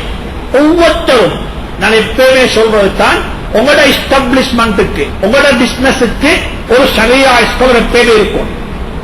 இதுக்கு அட்வைஸ் எங்களை பார்த்தா எல்லாருக்கும் லீகல் அட்வைஸ் இருக்கிறாங்க, லீகல் சொல்லித்தரத்துக்கு, அக்கௌண்ட் சொல்லித்தரத்துக்கு யாரும் இருக்கிறாங்க, இன்கம் டேக்ஸ்ல வரக்கூடிய ப்ராப்ளம், இன்டர்வியூல ப்ராப்ளத்தை பேசுறதுக்கு யாரும் இருக்கிறாங்க, ஒரு ஆள் இருக்கிறாங்க. எங்களுக்கு ஒரு யூனியன் இருக்கிறாங்க, எங்களுக்கு எக்ஸ்போர்ட்ல இம்போர்ட்ல வரக்கூடிய பேசுறதுக்கு ப்ராப்ளம் பேசுறதுக்கு. உங்களுக்கு சரியாக வரக்கூடிய ப்ராப்ளத்தை பேசி யாரும் இருக்கிறாங்க கேட்டா அது தப்பா தலையை சொல்லிடுறாங்க. இல்ல இந்த விஷயத்துல டீல் பண்ணக்கூடியவங்க இந்த ஒன்று சொல்றேன், ஷரியா ஸ்காலர்ஸ் இப்ப டிமாண்ட் இல்ல இல்ல, அது இல்லன்னு சொல்லி இல்லாம ஆகணும். ஒவ்வொருத்தரையும் உருவாக்கப்படும். அவளுக்கு வந்து இன்றைக்கு எத்தனையோ அசோசியேஷன் இருக்குது. ஏ லெவல் படிச்சுட்டு வரக்கூடியவங்களை புறக்கி எடுத்து நாங்க டாக்டர் ஆக்குறதுக்கு ஸ்பான்சர் பண்றோம், ஸ்காலர்ஷிப் கொடுக்கிறோம். எத்தனையோ பேர் நாங்க ஹையர் எஜுகேஷன் சொல்லுவாங்க, லா ஃபேக்கல்டிக்கு அனுப்ப நாங்க ஸ்பான்சர் பண்றோம் கொடுக்கிறோம். யாராவது சொல்லுங்க பார்ப்போம், நான் ஒரு மதரசாலிருந்து வெளியாகக்கூடிய 10 ஆலிம் எடுத்து நான் என் சொந்த செலவுல இந்த குறை இல்லாம போனோம், அவங்கள வெல் எஜுகேட்டட் ஆக்கி இங்கிலீஷ்ல கம்ப்யூட்டர்ல இந்த ஃபீல்ட்ல இந்த இஸ்லாமிக் பைனான்ஸ் ஃபீல்ட்ல நான் அவங்கள ஃபுல்லா போட்டு தெருவாக்கி நான் செஞ்சிருக்கிறேன் சொல்லுங்க பார்ப்போம். எத்தனையோ எஸ்டாப்ளிஷ்மெண்ட் சொல்றாங்க நாங்க 10 டாக்டருக்கு ஸ்பான்சர் பண்ணி 10 டாக்டர் உருவாக்கிட்டோம். எத்தனையோ பேர் சொல்றாங்க நாங்க 10 அக்கௌண்டன்ஸ் உருவாக்கிட்டோம். இதே மாதிரி நான் ஒன்று சொல்றேன், குறை சொல்லவானம் யாரும் குறைய கணக்கு எடுத்துக்கோங்க, நாங்க செய்யல. இன்னைக்கு இப்ப இந்த நாட்டுக்கு ஆக டிமாண்டான ஒன்று தான் இந்த ஸ்காலர்ஸ், ஷரியா ஸ்காலர்ஸ். குறை சொல்லவும் வானம் யாரும் அவங்க இப்படி அப்படின்னு சொல்லி நாங்க பார்ப்போம், நாங்க செய்யல. ஒரு 10 பேரை பிறக்குந்தோ இன்னைக்கு அவங்களுக்குரிய ஏரியா ஏராளம் இருக்குது. எப்படின்னு சொன்னா ஒரு டாக்டர் நேற்று சொல்றாரு, எங்களுக்கு எப்படிப்பட்ட ஒரு சட்டம் இந்த நாட்டில் உருவாகணும்டா, எங்கள்கிட்ட வாராறு பெண் வந்துட்டு ஒரு சர்ஜரி செய்யறதுக்கு என்ன சொல்ற எல்லாத்தையா அந்த புள்ள என்ன செஞ்சிருக்கிறாங்க, சீசன் செய்யணும். அந்த கற்பப்பை அப்படியே தைக்கிறது, அதாவது இதுக்கு பிறகு கற்பம் தரிக்காம இருக்கிறதுக்கு எல்லாருக்கும் இந்த செய்யறதுக்கு. அவர் சொல்றார், எங்கள்கிட்ட வந்து கேட்கக்குள்ள நாங்க எப்படிப்பட்ட இடத்தை உருவாக்குறோம்டா, ஒரு ஷரியா ஸ்காலர்கிட்ட இது ஏழாவா உங்களோட கேஸை ஸ்டடி பண்ணி ஒரு என்ன செய்யணும், ஒரு லெட்டர் எடுத்துக்கொண்டு வாங்க. அந்த ஷரியா ஸ்காலருக்கு என்ன தெரியணும், ஒருவேளை மெடிக்கல் ஃபீல்ட்ல என்ன ப்ராப்ளம் இருக்குது, இவருக்கு 5 புள்ள ஏற்கனவே இருக்குது, அதுல 4 சர்ஜரி பண்ணித்தான் புள்ளைய வெளியெடுத்திருக்கிறாங்க. 5வது சர்ஜரி இவருக்கு செய்ய போனா இவரோட லைஃபுக்கு ஒரு ப்ராப்ளம் வரும் என்றும் சரியா ஸ்காலருக்கு தெரியணும்.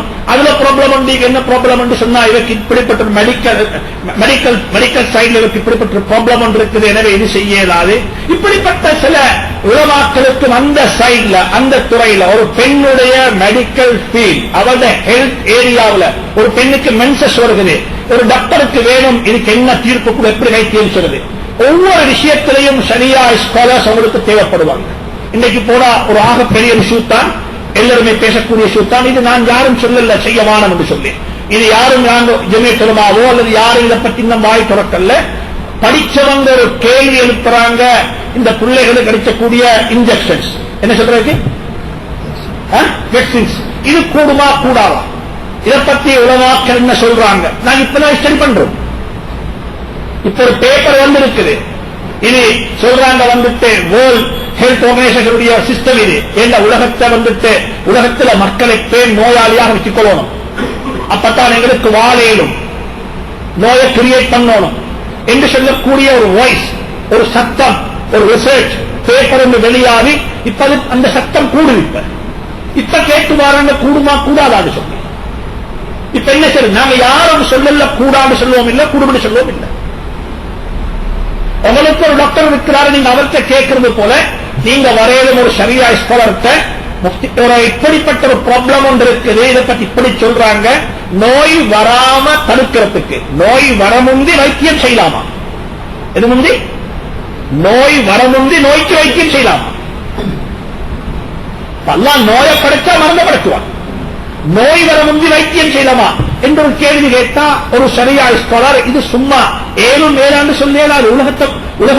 அப்ப நாங்க என்ன செய்யணும்டா, செல்வந்தர்கள் வசதி படைத்தவங்க கொஞ்சம் முன்னுக்கு வரணும், நாங்க இந்த ஏரியாவை பொறுப்பெடுக்கிறோம், நாங்க இவங்களுக்கு இதை கொடுக்க போறோம், நாங்க இப்படிப்பட்ட ஒரு சமூகத்தை உருவாக்க போறோம் என்று சொல்லக்கூடிய நிலைப்பாட்டுக்கு நாங்க உருவாக்கணும்.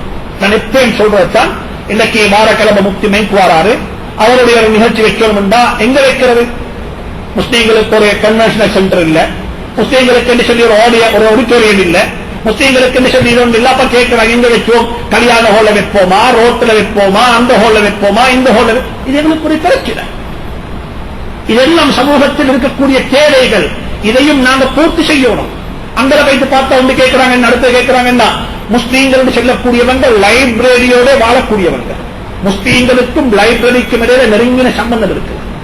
ஏன்னா ஒவ்வொரு ஸ்காலர்ஸும், உலகத்தில் வாழ்ந்த ஒவ்வொரு ஸ்காலரும் எழுத்தாளர். சில இமாம்கள் வசியத்து செஞ்சாங்க, நான் மௌத்தானதுக்கு பிறகு என் ஜனாசாவை குளிப்பாட்டுறதுக்கு, தண்ணி சூடாக்குறதுக்கு நீங்க விறகாக பாவிக்கும் தெரியுமா, நான் அந்த பென்சில் சீவிட்டு அந்த சீவின தூளிக்கிறேன், இதெல்லாம் நான் சேர்த்து வச்சிருக்கிறேன், இதை கொண்டுதான் இந்த தண்ணி சூடாக்கப்பட வேண்டும். முஸ்லீம்கள் லைப்ரரி, முஸ்லீம்களவே எப்பயுமே புத்தகத்தோட வாசிப்போட எழுத்தோட வாழ்ந்தவங்க. குர்ஆன் ஒன்று தான் பேசுது, நூன் வல் கலமி, அல்லாஹ் பேனாவின் மீது சத்தியம் பண்ணியிருக்கிறான். நூன் வல் கலமி வமா யஸ்துரூன், எழுத்தக்கூடிய எழுத்தின் மீது அல்லாஹ் சத்தியம் பண்ணியிருக்கிறான். எழுத்தாளர்கள். அப்ப லைப்ரரி இருக்கிறா, அதுவும் இல்லை. எங்க இருக்கு சொல்லுவாங்க? ஒரு லைப்ரரி, ஒரு முஸ்லீமுக்கு ஒரு பொம்பளை என்ன, என்ன மகள் பிரிட்டிஷ் காலேஜுக்கு போறான், பிரிட்டிஷ் லைப்ரரி. அந்த மாப்பாக்கு பெருமை, இது பெருமையல்ல, நாங்க வெட்கப்படலாம். நான் 1000 வருஷம் வாழ்றேன் வாப்பா, எங்கட புள்ள போறது ஒரு முஸ்லீம் லைப்ரரி இல்லையா? அந்த போயிட்டு நீங்க குர்ஆனை மட்டும் வைங்கன்னு சொல்லல, எல்லா புத்தகத்தையும் எடுத்து வைங்கோ. அதையும் 100% ஒரு முறையில வகுங்கோ. லேடிஸுக்கு வேற, கேர்ள்ஸுக்கு வேற, லேடிஸ் அங்க. சுப்ஹானல்லாஹ், நாங்கள் எல்லாரும் இதை பத்தி யோசிக்கிறோம். இது முஸ்லீம்களுடைய ஒரு பெரிய ஒரு பொறுப்பு. எனவே இது இப்படிப்பட்ட ஒவ்வொரு கம்பெனிக்கும், ஒவ்வொரு எஸ்டாப்ளிஷ்மெண்ட்டுக்கும் ஒரு ஷரியா ஸ்காலர் இருக்கணும்.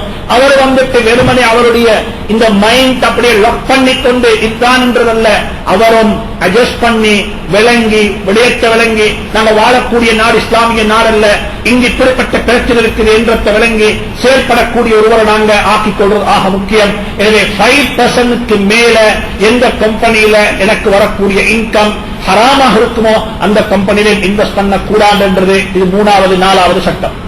5வது சட்டம் சொல்றாங்க என்ன சொன்னா,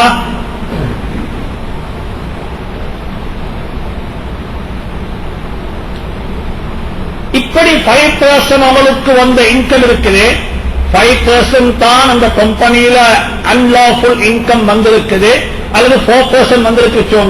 அந்த 4% உங்களுக்கு ஹலால் அல்ல. அதையும் நீங்க என்ன செஞ்சிடும், ரைட் பண்ணி ஓரமாக்கி அதையும் நீங்க எங்க சரக்கில கொடுத்துடணும்.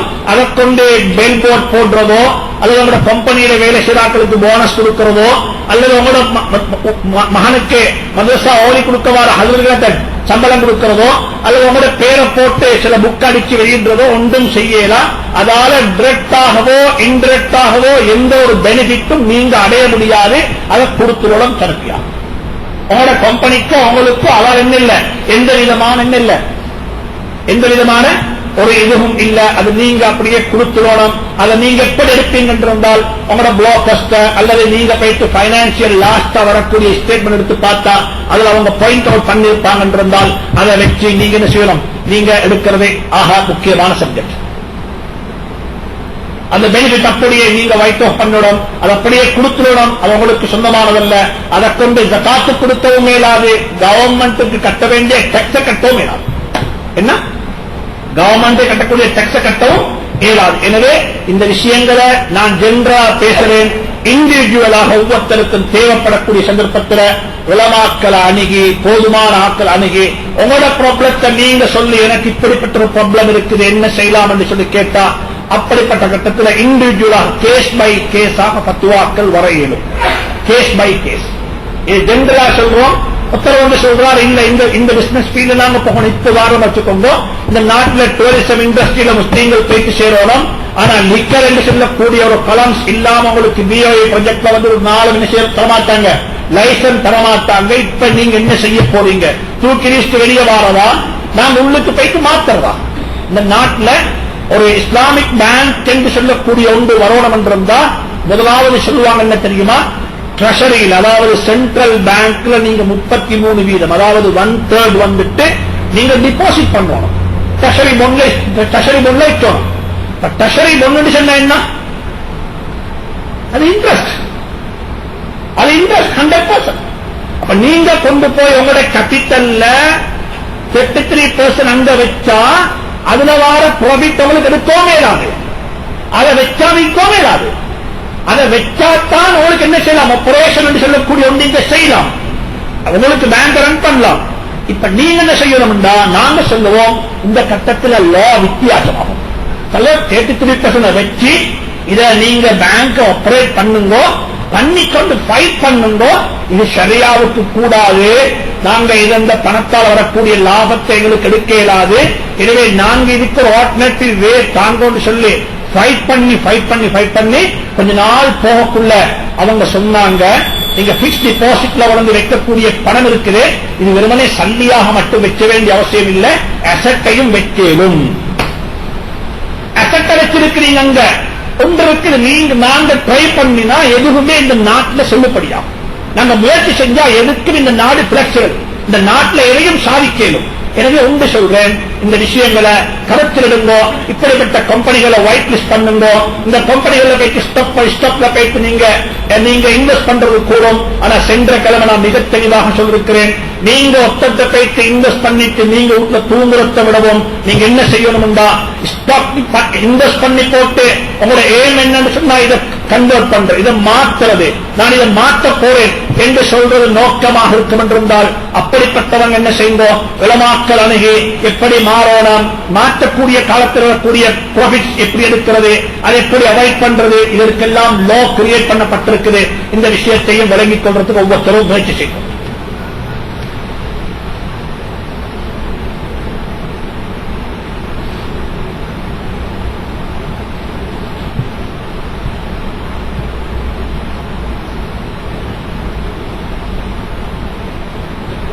இது என்னன்னு சொன்னா, 1/3 உங்களோட கம்பெனி இருக்கக்கூடிய கடன், கம்பெனிக்கு கடன் இருக்குது, கொடுக்க வேண்டிய கடன் கம்பெனி இருக்குது, மற்றவங்களுக்கு கொடுக்க வேண்டிய கடன்.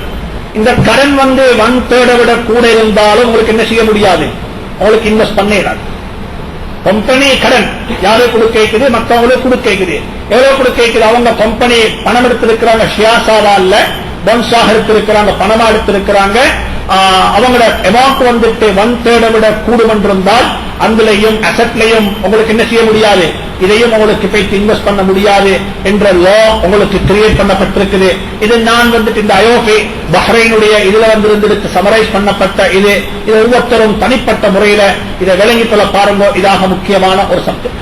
இதுக்கு மேல இன்னும் 2 இருக்குது.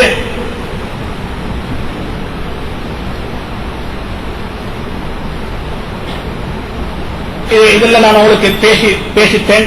ஷேர்ஸ் என்று சொல்லக்கூடியது நீங்க கம்பெனியில் என்ன செய்றீங்கன்னு சொன்னா பார்ட்னராக மாறுறீங்க, உங்களுக்கு பார்ட்னர்ஷிப் இருக்குது. உங்களுக்கு என்ன செய்யலாம் என்றால், கம்பெனி இப்படிப்பட்ட கம்பெனிகளை எஸ்டாப்ளிஷ் பண்ணி உங்களுக்கு ஷேர்ஸ் இஷ்யூ பண்றதுல இந்த குத்தமும் இல்ல, இஸ்லாத்தில் இதுக்கு ஆகமாக்கப்பட்டிருக்குது. அன்லாஃபுல்லாக இருந்தால் அது கூடாது. இதெல்லாம் நாங்க ஏற்கனவே பார்த்துட்டோம்.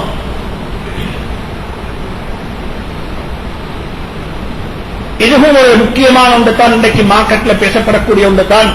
ஷேர்ஸ் கொடுக்கும் பொழுது சில ஷேர் ஹோல்டருக்கு சில ரைட்ஸ் கூட இருக்கும்.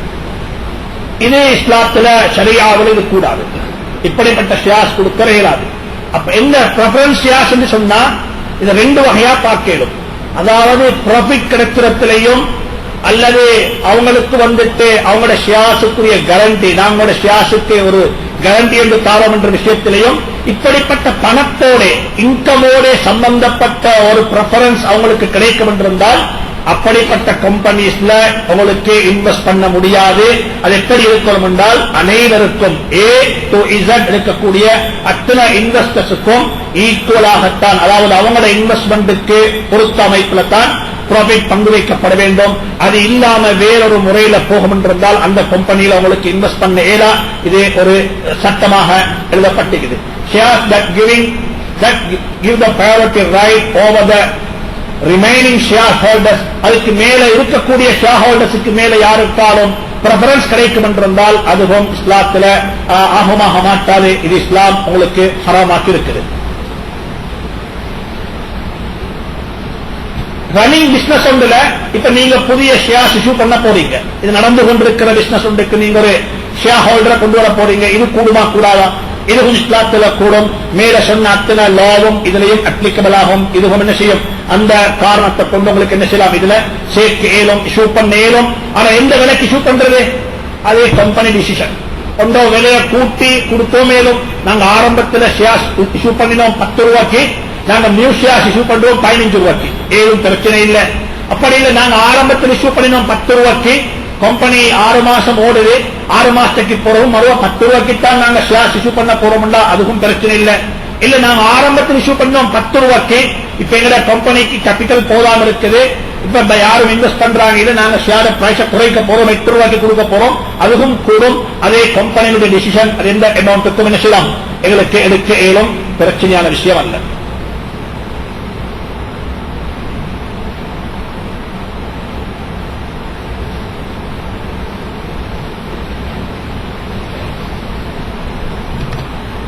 இதுல கடைசியாக ஒரு சப்ஜெக்ட் இருக்கு. என்ன சொன்னால்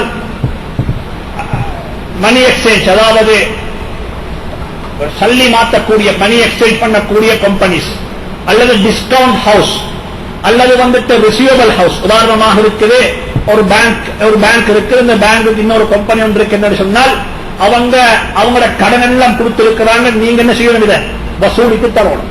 கடனை வாங்கி இருக்கிறாங்க. உதாரணமாக ஏன்னு சொல்லக்கூடிய பேங்க்ல இருக்கக்கூடிய கடன் எல்லாத்தையும் இன்னொரு கம்பெனி வாங்கி இருக்கிறாங்க. அவங்க கடனை கூட்டி பார்த்தா கடைசி 5 பட்டம் அடிச்சு பார்த்தா 5 கோடி ரூபாய் பணம் வரைக்குது. இந்த 5 கோடி ரூபாய் இதையும் அறவிடக்கூடிய பொறுப்பை யாரு கொடுத்திருக்கிறாங்க, ரிசீவ் பண்ற பொறுப்பை இன்னொரு கம்பெனி கொடுத்திருக்கிறாங்க. இந்த கம்பெனியில கேஷ் வாங்கலுமான்னு கேட்டா அங்கே உங்களுக்கு வாங்கலாம். அங்க ஷேர் எடுத்து வாங்கலும் என்றால் அந்த பாதலில் எந்த விளைவுக்கு இருக்குதோ அந்த விளைவுக்கு மேலே யாருக்கும் வாங்கல, அந்த விளைவுக்கு தான் வாங்கலும். இதே போலத்தான் கேஷோட டீல் பண்ணக்கூடிய கம்பெனியோட நீங்க டீல் பண்ணுவதாக இருந்தால் அங்க போயிட்டு கடனுக்கு உங்களுக்கு வாங்கலாம், கேஷ் விலைக்குத்தான் நீங்க அதை வாங்குவோம். மேலும் இது ஒரு மிக முக்கியமான ஒரு சட்டம். இதையும் வியாபாரம் செய்யக்கூடியவங்க இப்படிப்பட்ட லோவையும் நீங்க ஞாபகத்துக்கு கொள்ளணும். இப்படிப்பட்ட கம்பெனிகள்ல டீல் பண்றது கூடாது. இன்னும் ஒன்றும் சரியா சொல்லுது, நீங்க போயிட்டு எஸ்டாப்ளிஷ்மெண்ட்ல இப்படிப்பட்ட கம்பெனிகள் இன்வெஸ்ட் பண்ணக்குள்ள ஒரு புதிய ஒரு கம்பெனி இன்னும் அவங்க பிசினஸ் ஆபரேஷன் ஆரம்பிக்கல, கன்ஸ்ட்ரக்ஷன் வேலை இன்னும் ஆரம்பிக்கல, இப்பதான் எல்லாரும் காட்சி போட்டு இருக்கிறாங்க. இப்பதான் எல்லாருடைய காசியும் வந்து இருக்குது, ஷேர் ஹோல்டர்ஸ் எல்லாருடைய காசியும் வந்து இப்ப காசாகத்தான் இருக்குது. இப்ப என்ன செய்யலாம், ஒருத்தருக்கு இந்த ஷேர்ஸ் விற்கலாம். இப்ப இஸ்லாம் சொல்லுது இப்ப விற்கலாது. இப்ப என்ன செய்யணும், அந்த கேஷ் டெஞ்சபிள் அசெட்டாக மாறணும், அசையா சொத்தாக மாறணும். காணி வாங்கி இருக்கிறாங்க, எக்யூப்மெண்ட் வாங்கிட்டாங்க, பில்டிங் கட்டுறதுக்கு மெட்டீரியல் வாங்கிட்டாங்க, சாமான் மேனுபேக்சர் பண்ணக்கூடிய ரா மெட்டீரியல் கொடுத்துட்டாங்க, சேர்ந்த காசு எல்லாம் சாமான்களாக மாறிவிட்டது.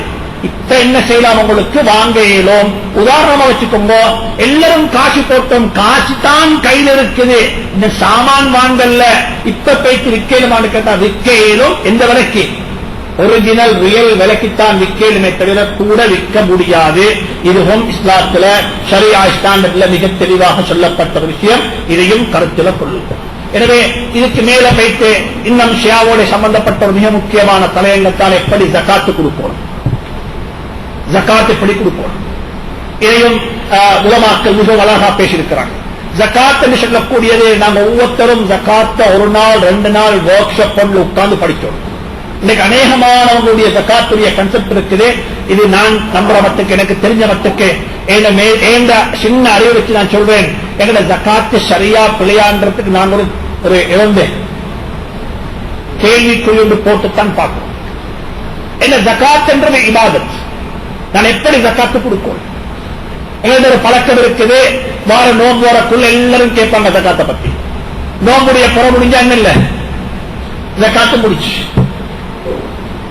ஜகாத் எப்படி கொடுத்தோம், இதை நான் அன்பா சொல்றேன், பணிவா சொல்றேன். எப்படி எல்லாம் பணியும் அப்படி குறைஞ்சபட்சம் இதை படிங்க.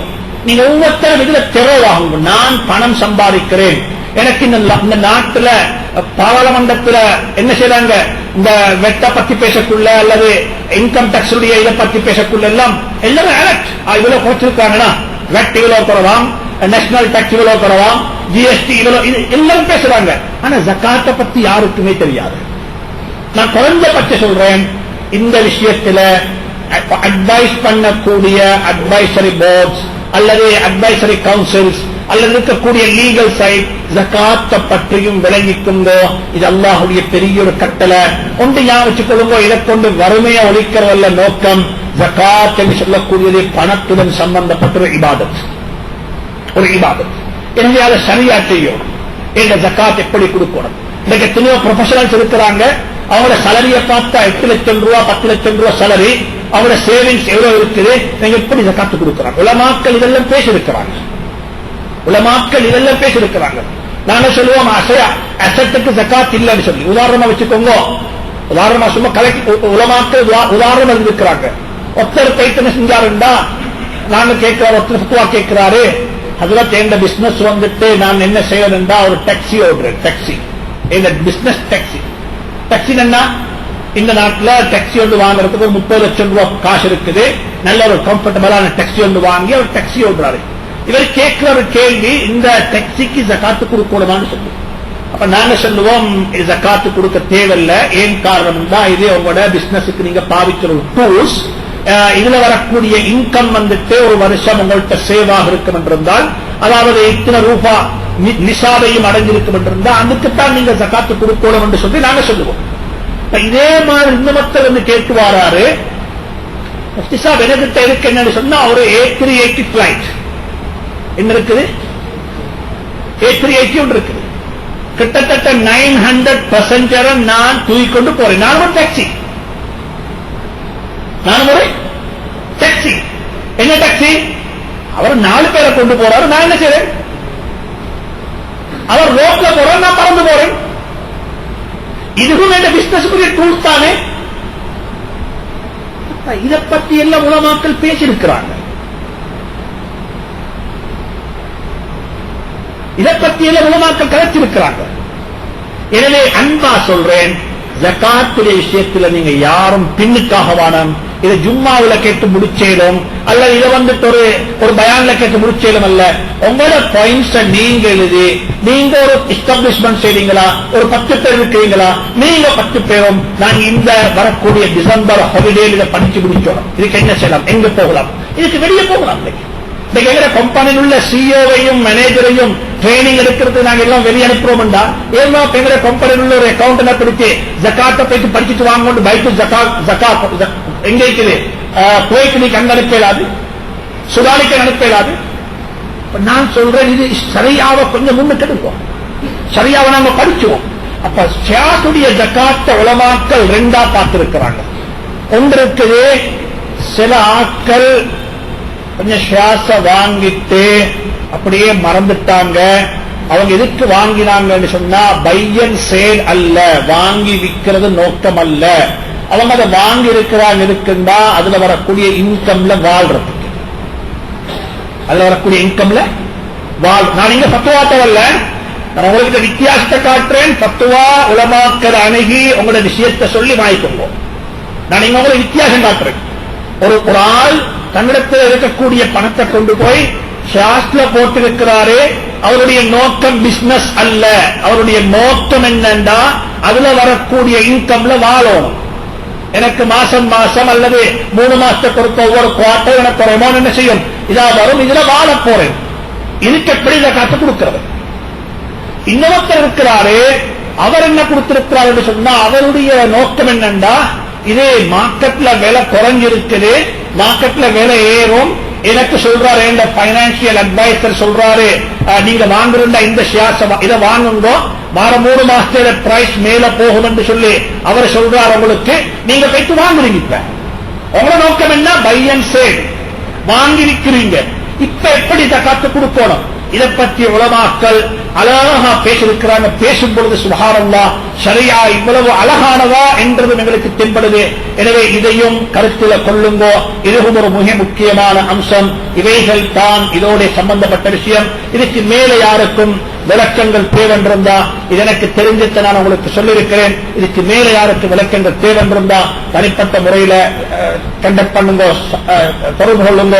நாங்களும் படிச்சு உங்களுக்கு ஏதும் பிரச்சனை இருக்கும்டா அட்வைஸ் பண்றதுக்கு நாங்கள் ஆயத்தமாக இருக்கிறோம். எனவே இந்த விஷயத்தில் சொல்றேன், மிக அன்பாக சொல்றேன், இறக்கமா சொல்றேன்.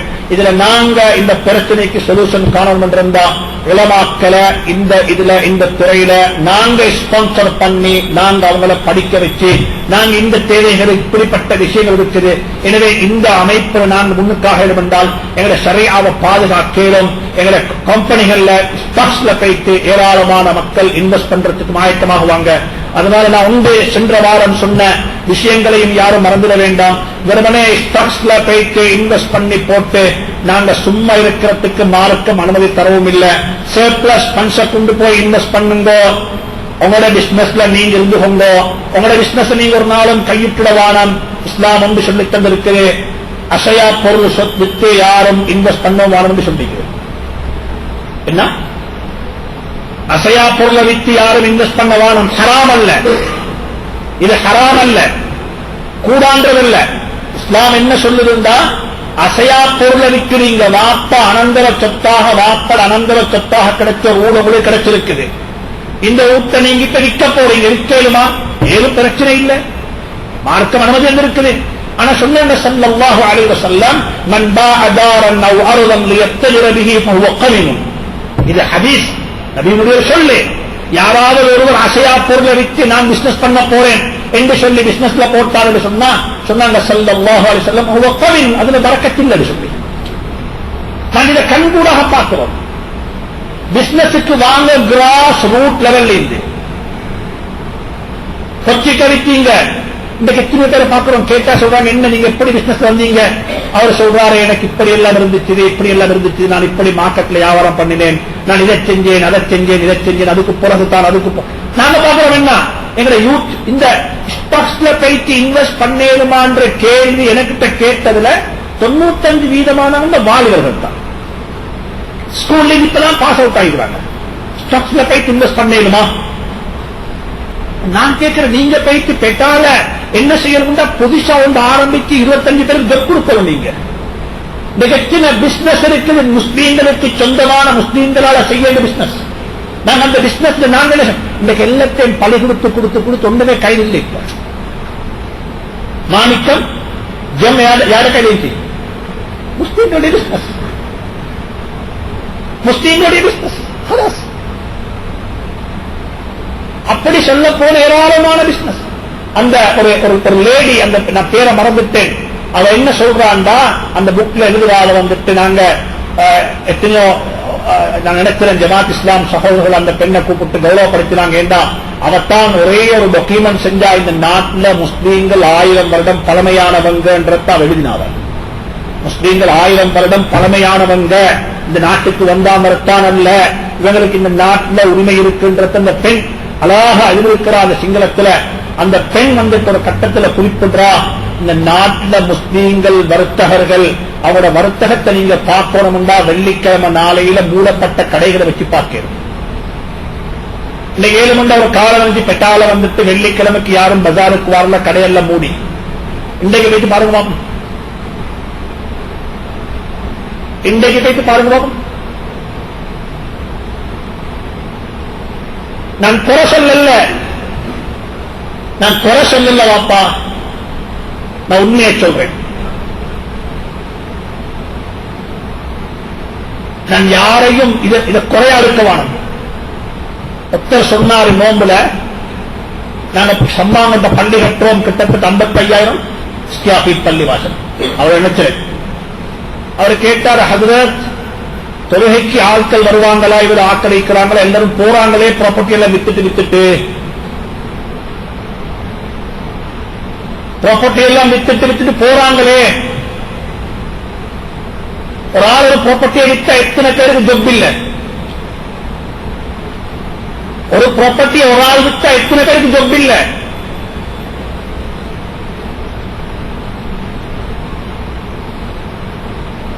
ஞாபகத்தில் வைங்க, நாங்க வாழ வந்தவர்கள் அல்ல, நாங்க மௌத்தாக வந்தவர்கள். ஆனா உருவாக்க வந்தவர்கள், உருவாக்க வந்தவர்கள். சொன்னாங்க ஸல்லல்லாஹு அலைஹி வஸல்லம், இன்னக அன் ததர ஆயிலதக அக்னியா கைருன் மின் அன் ததரஹும் யதகஃபஹூன பைனன் நாஸ். மக்களுக்கு முன்னால போய்த்து கை நீட்டி வாங்கக்கூடிய மக்களாக உட குடும்பத்தை ஆக்கிவிட்டு மௌத்தாகுவதை விடவும் கொடுக்கக்கூடிய மக்களாக ஆக்கிவிட்டு மௌத்தாகுவதற்கு நல்ல என்று சொல்லி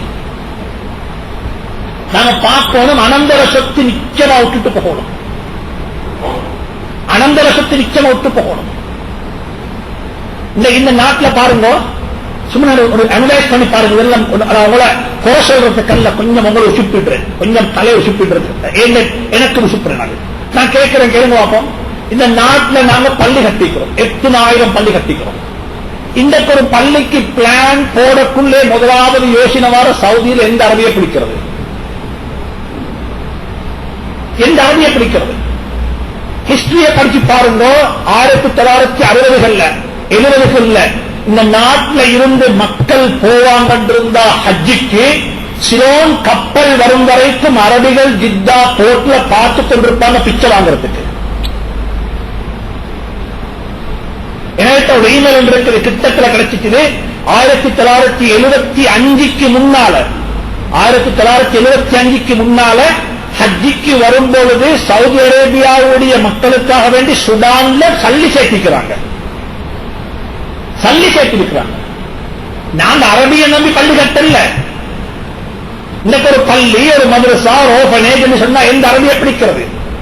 நாங்க சும்மா கட்டினாக்கள். இதெல்லாம் இந்த நாட்டில் 740 முஸ்லீம் ஸ்கூல் இருக்குது. எத்தனை ஸ்கூல்? 740 முஸ்லீம் ஸ்கூல் இருக்குது.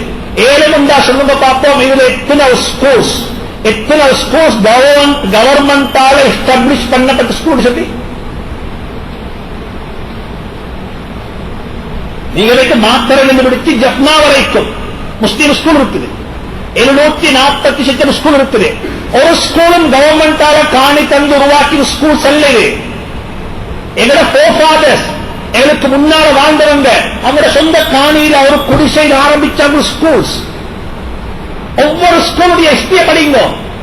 இது கவர்மெண்டால இன்றைக்கு என்ன, எங்கட வீட்டுல எங்கடக்குள்ள படிக்கிற ஸ்கூலுக்கு ஷேண்டு வாங்குறதுக்கும் ஒரு புட்டுவத்தை ஒரு டேபிளை வாங்குறதுக்கும் அரசியல் வாழ்றதுக்கு பிச்சை வாங்கணும். கவர்மெண்ட் செய்யல, கவர்மெண்ட் தரல. சுபஹானல்லாஹ், எங்கட வீட்டுல இருக்கக்கூடிய பர்னிச்சர் செய்யும், எங்கட வீட்டுல இருக்கக்கூடிய இதே பாருங்க. அன்பான சகோதரர், மதரசாவுக்கு செலவழிக்கிற செலவும் ஒரு ஸ்கூலுக்கு செலவழிக்கிற செலவும் சமம், எந்த சந்தேகமும் இல்லை. எல்லாத்துக்கும் கைக்கு அரசியல் அரசாங்கம். அங்க போவீங்க இருந்தால் அவன் கேட்பா, உன்னால எங்க நாட்டுக்கு என்ன பெனிஃபிட், உன்னால எங்க நாட்டுக்கு என்ன பெனிஃபிட்? நான் ஒன்று சொல்றேன், நான் ஒவ்வொருத்தரும் பார்க்கணும் சமூகத்துடைய கவலை. நான் கடைசியா முடிக்கிறேன். ஒன்றை மட்டும் செய்வோம். எனக்கு இந்த சபையில் ஒரு முக்கியமானதாக சொன்னார், ஒன்றை மட்டும் செய்வோம். இந்த நாட்டிலிருந்து நாங்க எவ்வளவு எடுத்தோமோ இதை மட்டும் நாட்டு திருப்பி கொடுப்போம். இந்த நாட்டிலிருந்து என்னெல்லாம் பெனிஃபிட்டாக நாங்க எடுத்தோமோ அந்த பெனிஃபிட் அப்படியே நாட்டு திருப்பி கொடுப்போம். என்ன பெனிஃபிட் சொல்லுவோம்? என்னங்க பெனிஃபிட் கிடைக்கிறோம்? முதலாவது, இந்த சபையில யாருமே ஹாஸ்பிட்டல்ல பிறந்த டெலிவரி சார்ஜ் கட்டலையே, எல்லாரும் ஃப்ரீயாத்தானே பிறந்தோம். இன்னைக்கு ஏந்த புள்ள புறத்தரும்டா கவர்மெண்ட் ஹாஸ்பிட்டல் அட்மிட் பண்ணி போட்டு, பிரைவேட் ஹாஸ்பிட்டல் அட்மிட் பண்ணி போட்டு 1 லட்சம் ரூபாய் பில் அதுக்கு நாங்க ஆயத்தம் கட்டுறோம் தானே. அப்ப நான் ஃப்ரீயாத்தான் பிறந்திக்கிறேன், அந்த பில்லை சரிக்க போகாது. இரண்டாவது, படித்த ஸ்கூல்ஸ் 100% ஃப்ரீ. இன்னைக்கு எஜுகேஷனுக்கு எவ்வளவு செலவழிக்கிறோம்? யாரோ ஒருத்தர் உருவாக்கின ஒரு ஸ்கூல்ல போய் படிச்சோம், டீச்சர்ஸ் கொடுத்த சம்பளம் ஃப்ரீ, அதுவும் எல்லாம் ஃப்ரீ. சரி, அன்றைக்கு போற பள்ளிக்கூடம் எத்தனை பேருடைய 2 ரூபா அரியசோ தெரியா? எத்தனை பேருடைய 2 ரூபா ஸ்கூலுக்கு கொடுக்கிற மதரசா கொடுக்கிற என்ன சந்தா சொல்றது, சந்தா அரியசோ தெரியா? 2 ரூபா, அதுவும் ஃப்ரீ. கடைசியா போற கபரும் ஃப்ரீ வாப்பான், கடைசியா போற கபரும் ஃப்ரீ. ஜப்பான்ல ஒரு மையத்தை மொத்தான அடக்கிறதுக்கு கோவில 3 மில்லியன் வேணும். கொஞ்சம் யோசிங்க. வெறுமனே போயிட்டு ஸ்டாக்ஸ்ல அங்கே இங்கே இன்வெஸ்ட் பண்ணி போட்டு ஐ ஆம் கம்ஃபர்டபிள் என்ற வாழ்க்கை வாழ்றதுக்கு இதுக்கு நாங்க விரும்பல. நீங்க என்ன செய்யுங்கோண்டா, எஸ்டாப்ளிஷ்மெண்ட் உருவாக்குங்க. நாங்க நியத்து வைப்போம், ஸ்டாக்ஸுக்கும் போவோம், கம்பெனியை உருவாக்குவோம், அந்த கம்பெனி ஸ்டாக்ஸ்ல வைப்போம். 100 அல்ல 1000 முஸ்லீம்களுக்கு ஜப் கொடுப்போம், 1000 குடும்பத்தை வாழ வைப்போம், 1000 ப்ரொஃபஷனல் செயல்கிட்ட வேலை செய்யணும். இது அந்த கம்பெனியில இந்த நான் கூடாண்டு சொல்ல வரல, நான் ஒன்று சொல்றேன், எப்பயுமே இந்த விஷயத்தை கருத்துல கொள்ளுங்க. இந்த துனியா இருக்குது, இது எப்படின்னு சொன்னா, இந்த துனியாவுல நாங்க டிராவல் பண்றோம். எதுல டிராவல் பண்றோம்? இந்த சீல டிராவல் பண்றா, ஒரு ஷிப்ல டிராவல் பண்றோம். எங்கள்கிட்ட பெரிய ஷிப் ஒன்று இருக்குது, ஆனா தண்ணி இல்லை. என்ன செய்யலாம்? என்னங்க செய்யலாம்? புகையிலுமா? இதே மாதிரி தான் ஆஹ்ராவை நோக்கி நாங்க போய்கொண்டிருக்கிறோம், மௌத்த நோக்கி நாங்க போய்கொண்டிருக்கிறோம். சந்தூக் என்று சொல்லக்கூடிய ஒரு கப்பல்ல போறோம். அந்த கப்பல் போறதுக்கு தண்ணி வேணும். என்ன தண்ணி? அதுதான் துனியா. குடும்பம், பணம், தொழில், வியாபாரம், ஃபேக்டரி, பிசினஸ், இன்வெஸ்ட்மெண்ட் எல்லாம் இருக்குது. இது எல்லாத்தையும் வெற்றி கொண்டு தான் அதுக்கு மேல தவண்டு நடந்து ஆகிரத்தை சூரத்து கபரு நோக்கி போகும். எனக்கு ஒன்றுமே வானம், நான் அல்ஹம்துலில்லாஹ் அல்லாஹ்வுடைய கிருபை ஓரமா நிக்க போறேன்டா, பசியில மௌத்தாது ஹராம், பிச்சை வாங்குறதும் ஹராம். என்ன அர்த்தம்? என்ன அர்த்தம்? பிச்சை வாங்குறதும் ஹராம், பசியில மௌத்தாவதும் ஹராம். அப்ப என்ன அர்த்தம்? சம்பாதிச்சுத்தான் ஆகணும். நீங்க மட்டுமல்ல, உங்களோட பிள்ளைய வாழ வைக்கணும், மனைவியை வாழ வைக்கணும். ஹலாலான இன்கம் தேடுறது வாஜிப். எனவே நான் சென்ற வாரம் சொன்ன விஷயங்களை ஞாபகப்படுத்துங்க. எதையுமே வீணாக்கவானம். இருக்கிற அத்தனை ஆப்பர்ச்சுனிட்டியையும் அத்தனை சந்தர்ப்பத்தையும் நல்லதை செய்ய பாருங்க. சமூகத்தை பற்றி கவலைப்படுங்க.